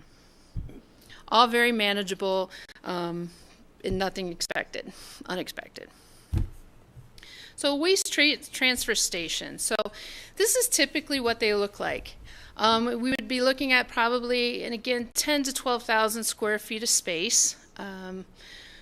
We've only had just a phone call conversation with a firm that designs and builds transfer stations. So we don't know what it would look like, but this just gives you an idea how many look like. And what it is waste from the smaller trash hauling vehicles are tipped onto a floor and then compacted a little bit and reloaded into larger semi-truck transfer trailers. And there's a number of ways you can do it. Right here is one where you see the tipping floor of the building, essentially large roll-up doors where the general smaller trash trucks come. The transfer trucks sometimes will go below subgrade, and that allows the waste to be pushed in from the top floor, and then they drive off. There's scale systems, and that's how it's done. So we're looking at, to give you an idea, a general compactor trash truck is about 10 cubic yards. These transfer trailers, about 170 cubic yards. So ideally, we could fit 15 to 17 trash compactor trucks. Depends on the material. Construction demolition debris can be a lot bulkier. Weights, we have to be concerned about weights, but hopefully, we could get down to 3-4 transfer trucks out of the landfill a day. Again, these are just very preliminary estimates. This is a view from a typical inside of a transfer station. They're tipping floors with push walls. A lot of the same equipment would be used. Our push walls. The walls in the back, so it allows the equipment to scoop and push up against those walls. Okay, thank you. The walls don't move. No, I'm sorry. Not like Star Wars in the compactor. So heavily reinforced concrete floors, and you have to get the waste in. We compact it. We would still use the compactor we have at the landfill. You just change out the tires. They're not the knobby tires. And then you can see there's where the loadout to the semi-truck transfer trailer is equal on the floor. So there's a number of ways you can do it. And one thing, we're hearing a lot in the themes going on. We talked last week about the waste diversion plan. Waste diversion is really critical for us right now. It becomes ultra critical when a transfer station goes in, because the less you haul down the road, the more money you save and the cost you can keep under control. So, Steve, do you have a question? I think about this a lot, and I actually have one question. First of all, what are the lifespans of the other landfills like South Canyon and Rifle and the Eagle? Are they going to fill up in 20 years, and then what do we do? So do you know what their expected lifespan is? Yeah, Eagle County has about 75 years right now. And that's based on their current load, or is that including if we double their load, or we wouldn't be as large as them, but that could cut their lifespan back to 50. They might say, we don't want your refuge. Very, very possible. You would have to enter into a contract with some others before you actually make the determination that's the way to go. That's correct. Correct, yeah. So Eagle County and Wolcott has about 70, 75 years left. South Canyon right now has about 8. They're working on about a 20-year expansion. Garfield County has probably about 60 to 70 years. In Mesa County, they're working on an expansion. I'm not quite sure, but right now they don't take out a county waste. So, it could be waste goes further. It might go to Denver. It might go to Utah. We just don't know yet. Okay. Thanks for that answer. All of them are finite at some point. So I have two other options that you didn't list. Option 4 and 5 I wrote down. One would be to locate and build a new landfill somewhere in the upper or mid-valley, Roaring Fork Valley. And maybe it would be a regional one for somewhere mid-valley. I think that should be looked at as a possibility, because if we're talking about, you know, going clear to Walcott or clear to South Canyon or to Rifle or somewhere, that, you know, that's huge. Option 5 would be my preferred solution.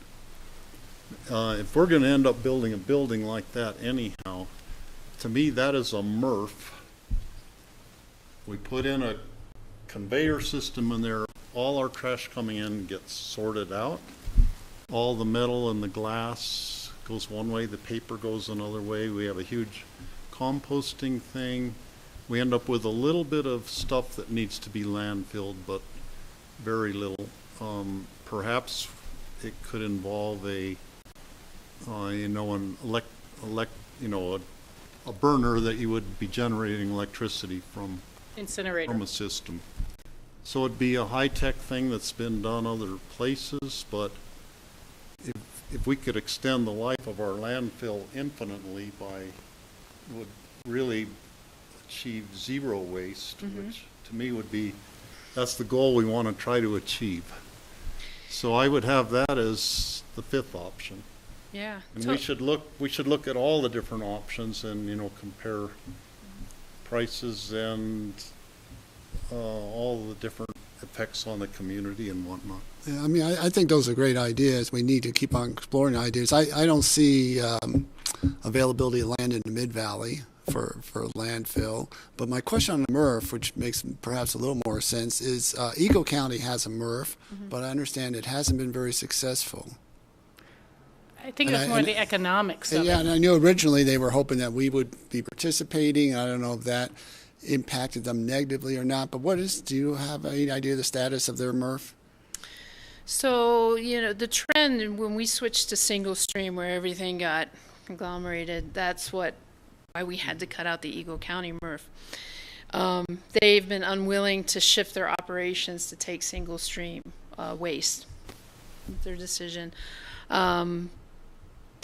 So yeah, they lose quite a bit of money every year on it. And we weren't the only ones that pulled out. You know, there were another, you know, Vail Honeywag and a few others had to go to Denver because they wanted to offer the single stream.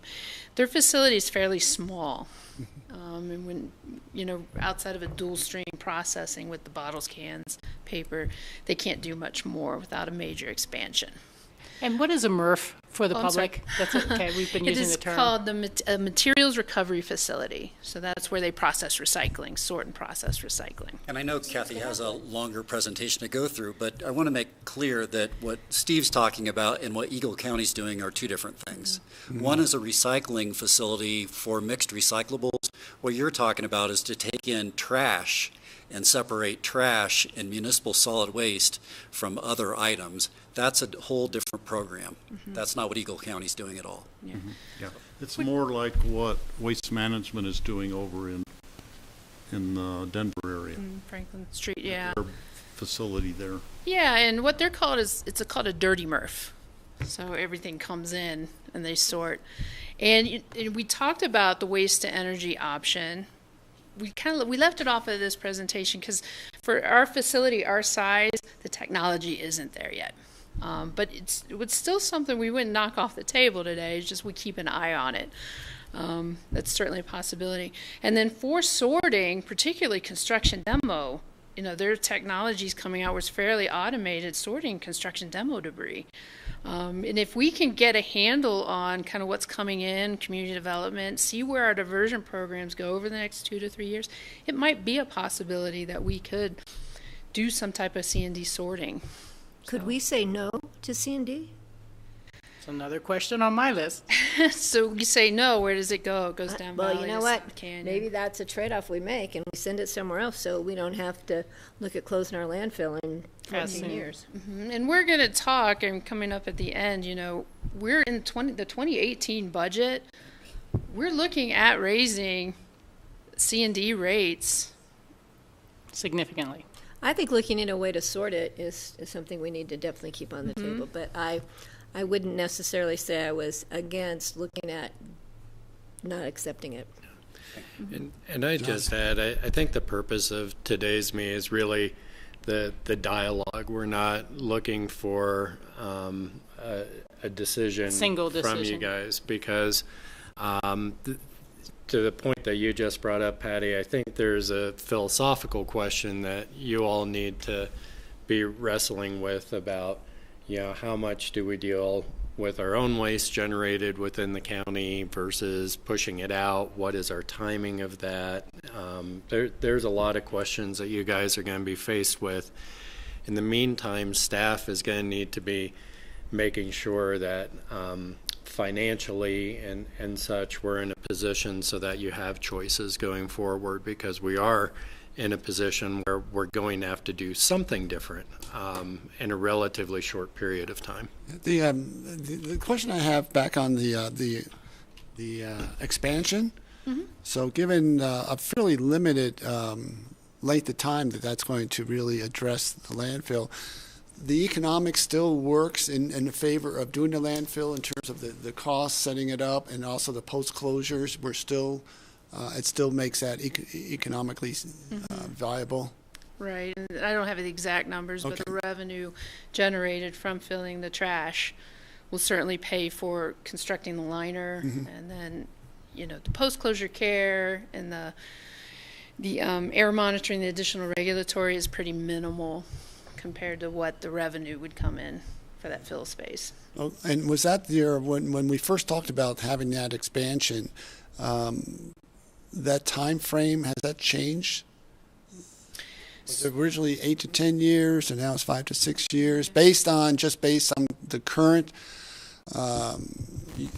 load coming in? But of course, we also know that we're sort of in a peak period in terms of the economy, and we know we're going to see a slowdown.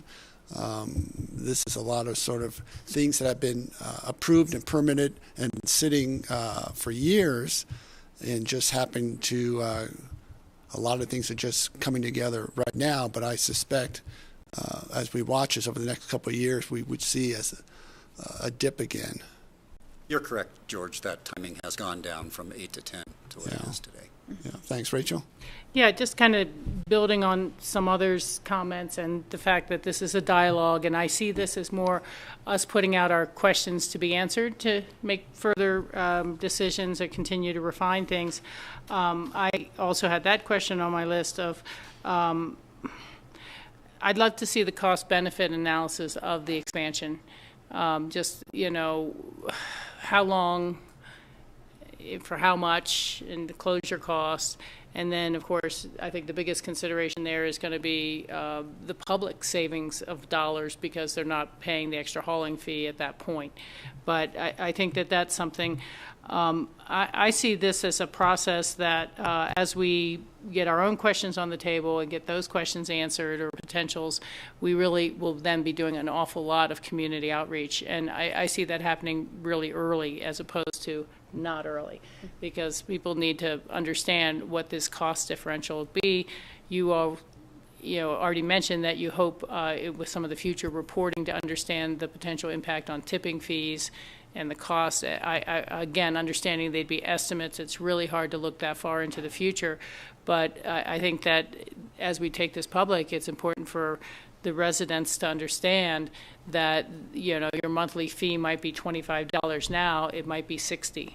In today's dollars, but by the time we get to that point in time.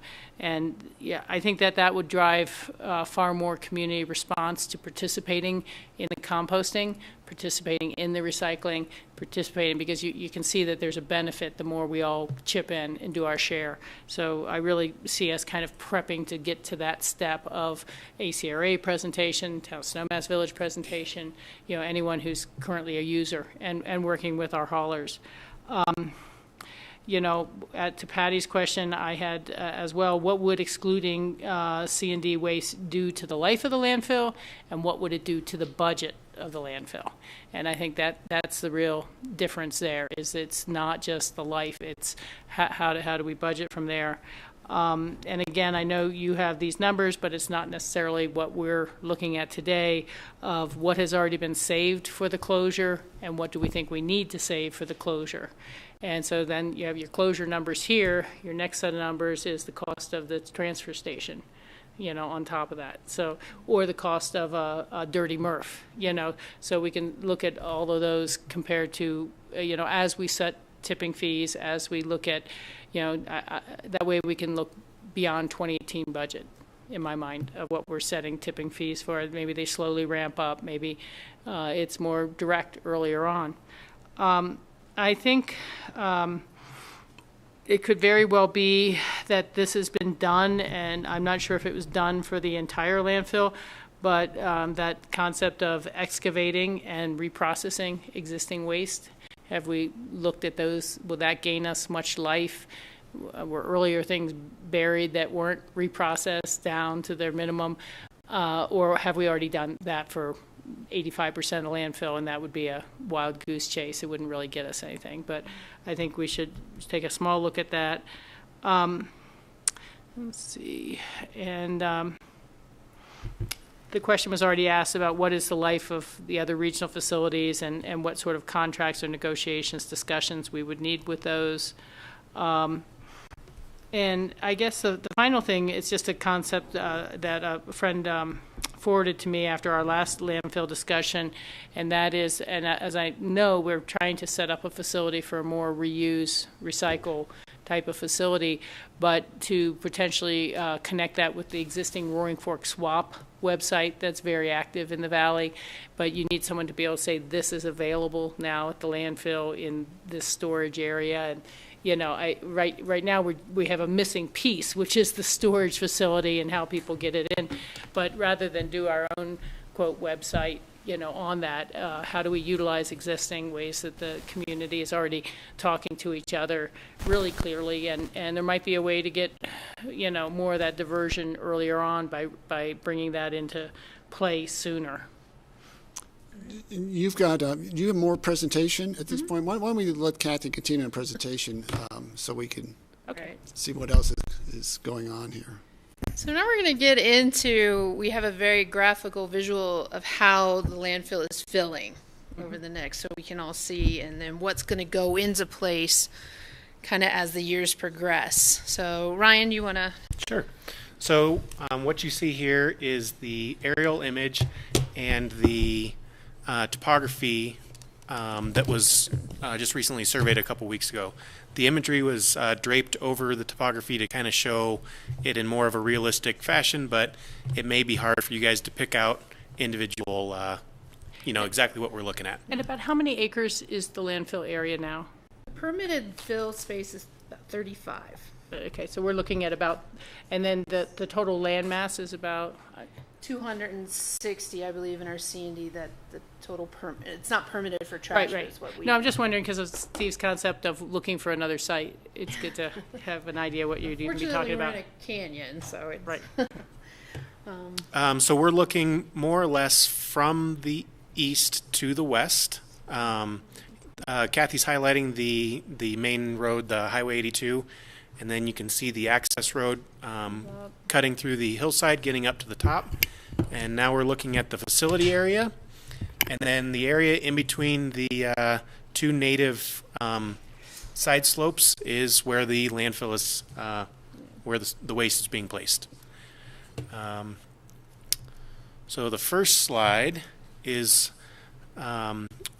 basically the first lift from today going towards filling up the landfill all the rest of the way, and then Kathy's going to discuss some recent facilities that we've been put in or we're planning. Right. So we've talked about the drop and swap, and we'll be here in mid-September to give a good detailed plan of what we're looking at for the drop and swap facility. But it's about right now 10 to 12,000 square foot enclosed facility, what we're planning here, which is now what is our kind of public recycle drop-off yard. In September 5th, we'll be back as well to discuss leachate treatment, expansion, and leachate holding. That all plays into, right now we're collecting leachate from a sump that sits above this lower stormwater pond, and we have to treat that with the state. So when the expansion goes in, we're going to have increased leachate treatment. So right now, we are planning on making sure that capacity is there to treat that leachate once the expansion goes in, as well as storage for our winter leachate water collection. So September 5th, we'll be back in detail about that, but that's why they're shown on the map right now. Ready? Yep. So that first lift goes in. These are done in approximate 2-year increments, just more of as a visual aid. You know, these lift won't go in perfectly like this, but it's conceptual of this is the area left to fill, and this is how it's going to advance. This is the second lift that buys us another 2 years of waste at the current rates. And just to give some perspective, the planned expansion is in this area here. As the landfill continues to fill and advance upwards, there's going to be areas that were previously filled, but not all the way to the permitted final cover elevations. So there's going to be periods where the landfill operation is going to have to jump around a little bit.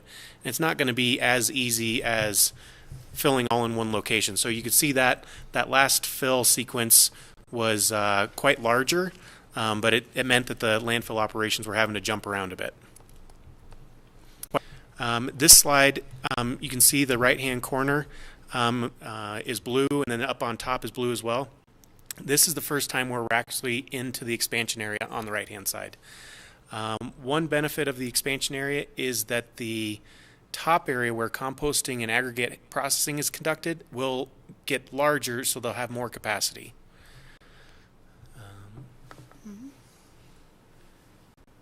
This is another sequence. This is entirely in the expansion area.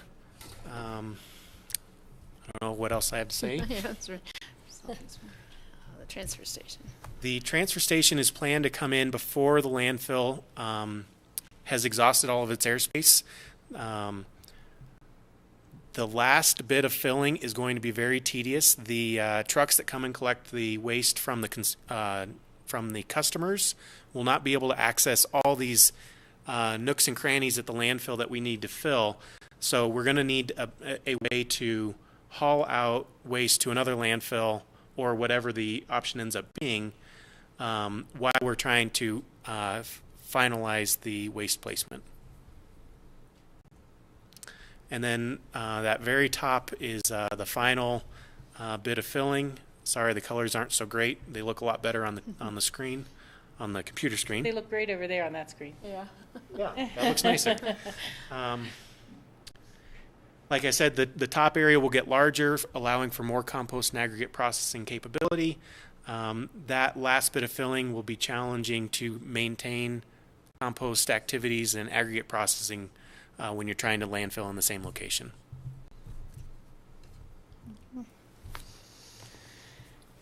So when we started the discussion, really we need to start planning today. If we move forward, we say, yeah, a transfer station or processing center is the direction we're going to go. A waste transfer station is not cheap.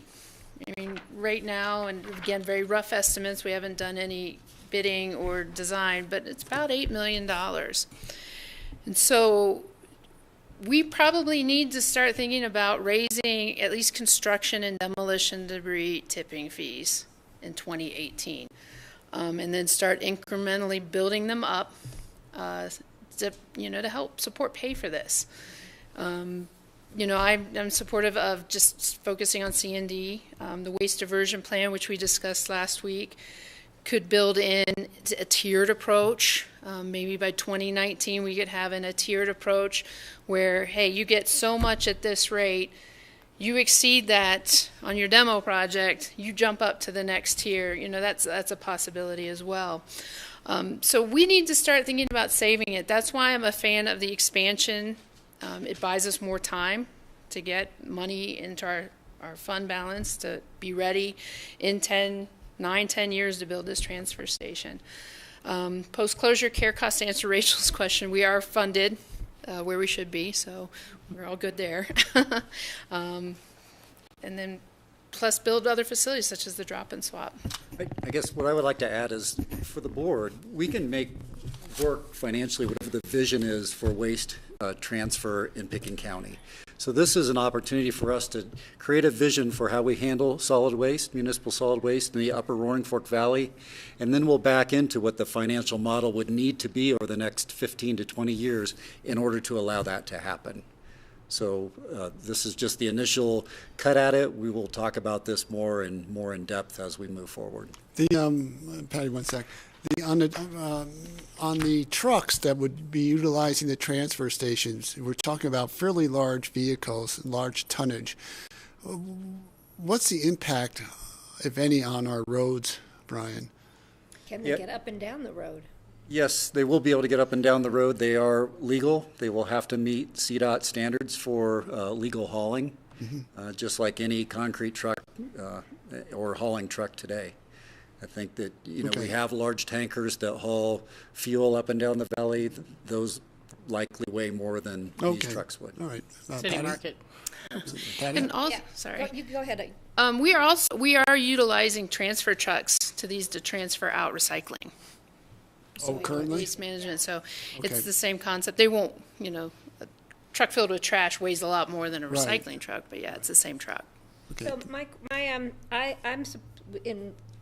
leaning towards supporting option 3. That's the one that makes the best sense. And now I know why you kind of looked at me when I said let's not accept C and D anymore, because then how would we finance the rest of what we need to do? So that's, I think, something we need to talk about. I am really would like to have more information about the recyclability of, is that a word? Recyclability of C and D. How we can, because, Minimize it. look at how far we've come in recycling in any way, shape, or form. And I'd like to look at that. And didn't we used to have a MRF? We used to have a MRF in that building. Yes, we called it a MRF. Yeah. It was a small It's a facility pseudo-MRF. where we tried to process recyclables as much as we could. But Yeah, I remember when it was there, and we had a very tragic accident there. Correct. And but I also remember it makes more sense. One stream, when it's like recycling makes great sense, and how it's processed is beyond me. But it really encourages people, because then they don't have to think as much, and people don't want to think when they are emptying their trash. I definitely think we need to push forward with the expansion and whatever we need to do and get it there.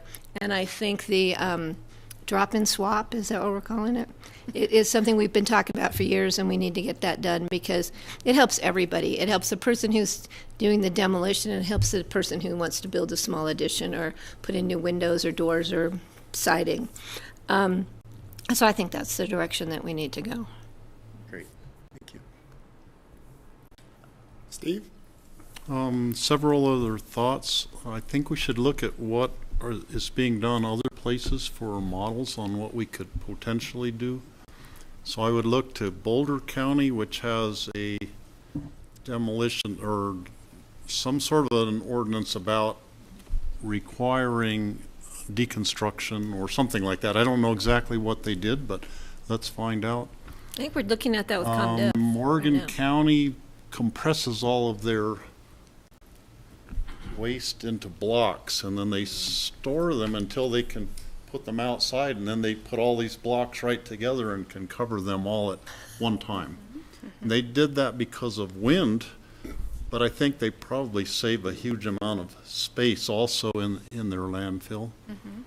The country of Sweden is welcoming all the trash they can get from other countries, because they are Processing it. incinerating it, processing it, sorting it, whatever they do to it. Let's find out what Sweden is doing, that they can actually accept more from other countries. Their people are paying them to bring their trash from other countries. So they're doing something different than other people, obviously.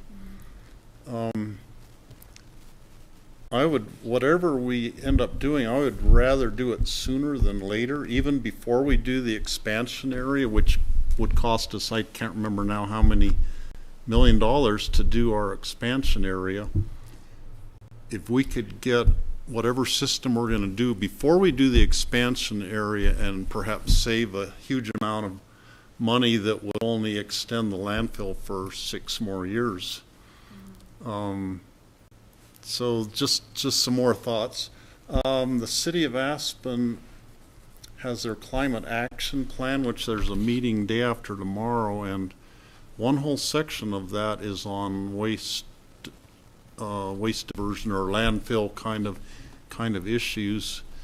And I don't have my stuff with me for that meeting, but I know that there's some thoughts on there that we haven't even talked about today for potential solutions that the city of Aspen is thinking about. So I'm sorry I don't have that with me that I could refer it to you, the specific things, but I can find out more on Thursday. Great. And Jed Miller, the assistant solid waste manager, he's representing us. Yeah. So. Yeah. You don't need to get it from me. Jed next door. You can get it for you. Right. So. Rachel? Yeah, I would agree with Patty and all of her comments on option 3 making the most sense. I also agree with what Steve has added on of, the more we can get any of these programs fully in place and diverting as much as possible prior to that expansion, it will make that life a little longer. So, we may be shuffling the cards a little in terms of what we need to spend when and things like that. So I think that that's well worth looking at. I think that similar to many other areas where we do long-range planning, we do need to look at what does an incinerator or biofuel type of biomass type of facility look like, cost, what are the negative impacts, so that we're not starting to reach out to the community and they say, hey, you never even thought about biomass, and it's like, yes, we thought about it. And I don't know if it works out for any part, and any ongoing activities. It could be part of reducing the amount of transfer waste. Are they starting to develop more smaller package plants for landfills around our size that are starting to have issues? And it reminds me perhaps of what things Michael Owsley would have said in the past when I talked about community outreach in our area.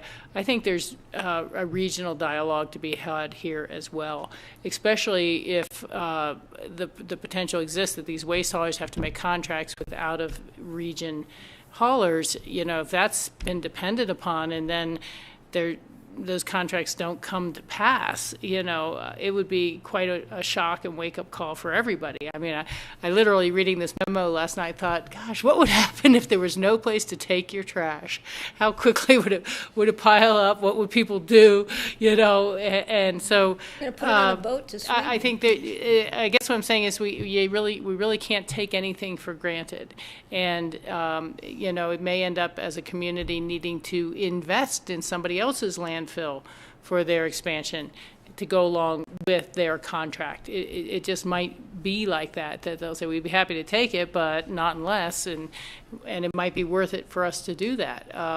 It also gets into that conversation of, well, is there another spot? Unless there's one in Old Snowmass, I can't think of any in Picken County where people would say, hey, that's a great idea or would be acceptable. Or that type of land area you have to buy. It would be hard to even imagine that way. But it may be that Garfield or others have thought about a secondary location, or they've even zoned for a secondary location that I'm just not aware of at all. And so I think there's a point at which the larger regional conversation, this might be the type of thing that, you start to say, well, if it's going to be X amount, does that help lend into reinvigorating the old Rio Grande Railway? And should this be shipped out on train cars to somewhere? Is it going to need to be shipped out on train cars? Is there a transfer station in Glenwood to take it, Utah or whatever people had said? So I know I don't want to keep expanding the scope of work and the dialogue so far, but I do think that laying the groundwork for real regional discussions, there might be more of a regional solution that's going to come forward. That actually would be one topic that we could discuss when we meet with Garfield County Commissioners to sort of see what their thoughts are. Where they're at. So that's a good idea. I would like to see a cost-benefit analysis just to clean it up for the idea of an expansion. I know we looked at that several years ago. We gave the go-ahead for staff to do that, to start your permitting process. I don't see slowing that down.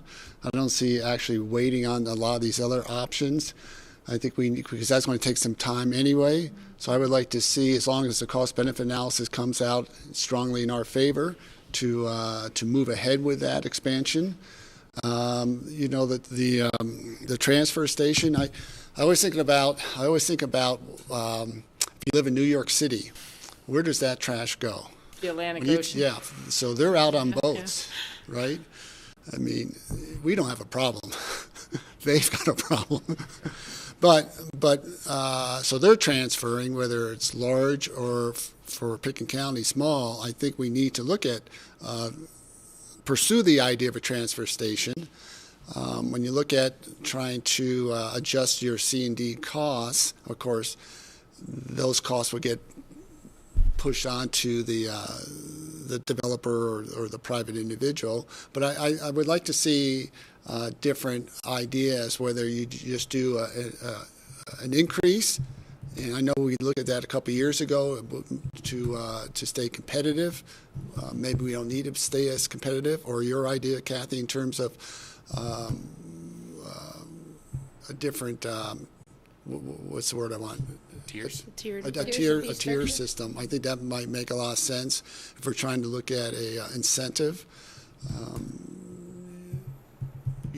Working with, back to regional ideas, working with the city, town of Snowmass, to come up with a consistent policy for deconstruction that makes sense for everybody. And I think that will be one of our topics of discussion when we meet with the city of Aspen next week. So those are all great ideas. I think you guys are on the right track in terms of having to start some long-range planning now, because long-range planning means you need some time to do that and try to get a lot of these answers back, these questions answered for us. This was good for us. This is good feedback and the discussion we need to be having now. So thank you. Well, and it's a good discussion for the public to begin to understand. There's just too many things that are out of sight, out of mind. Get a bill once a month, it's all gone.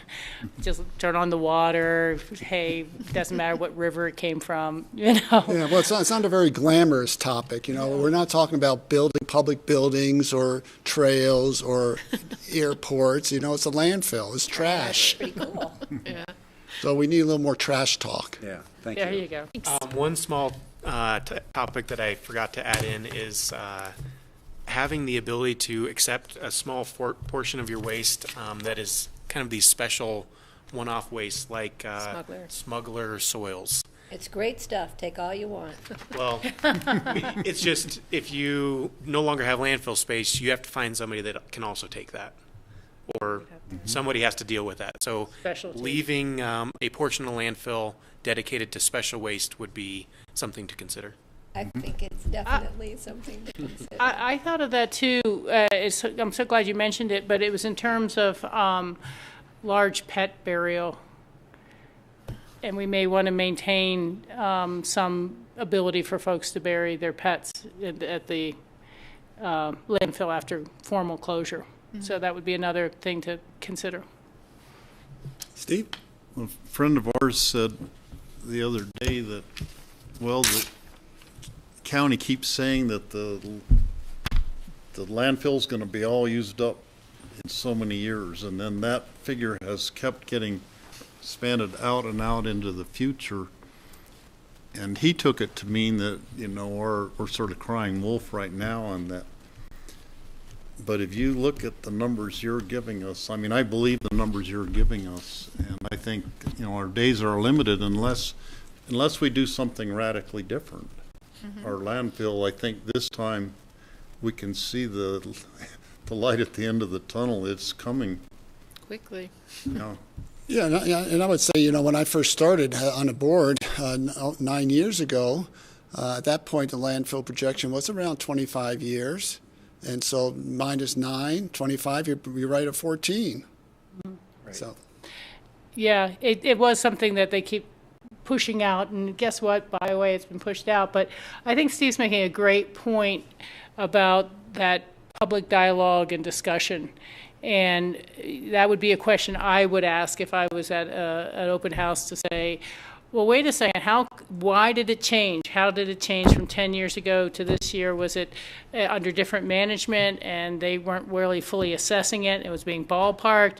Was it just this increase in activity? Was it, you know, and I think being prepared for a really kind of more in-depth presentation about how did we get here would be helpful for the dialogue going forward. Okay. All right. Thanks, guys. Thanks a lot. Good work. I think we're done for the day, Grassroots. Thanks, and we will see everybody who's coming to the site visit tomorrow in Redstone. In Redstone. I have something that I forgot to bring up in the open discussion, and that is... Okay, Grassroots, I guess we're not off yet. It'll just take a minute. The Snowmass Capitol Creek Caucus is having a picnic start this Saturday at 5 o'clock at the McCabe Ranch. Which caucus is? It's Snowmass Capitol Creek Caucus, the original caucus. And we're actually inviting everybody from the new caucus area to come. And one of the board members said, well, we should invite all the county commissioners to come also. So I'm extending an invitation. When is it again, Steve? This Saturday. I'll be camping. It's 5 o'clock at McCabe Ranch at the arena, or just outside the arena. They have a very nice picnic area there, and it's a potluck. It'll be similar to the corn boil up in Frying Pan Caucus. Yeah. Well, express my thanks for the invitation, but I'm camping. Okay, thanks, Steve. Now we're done, Grassroots. Thanks. So Rachel, I'll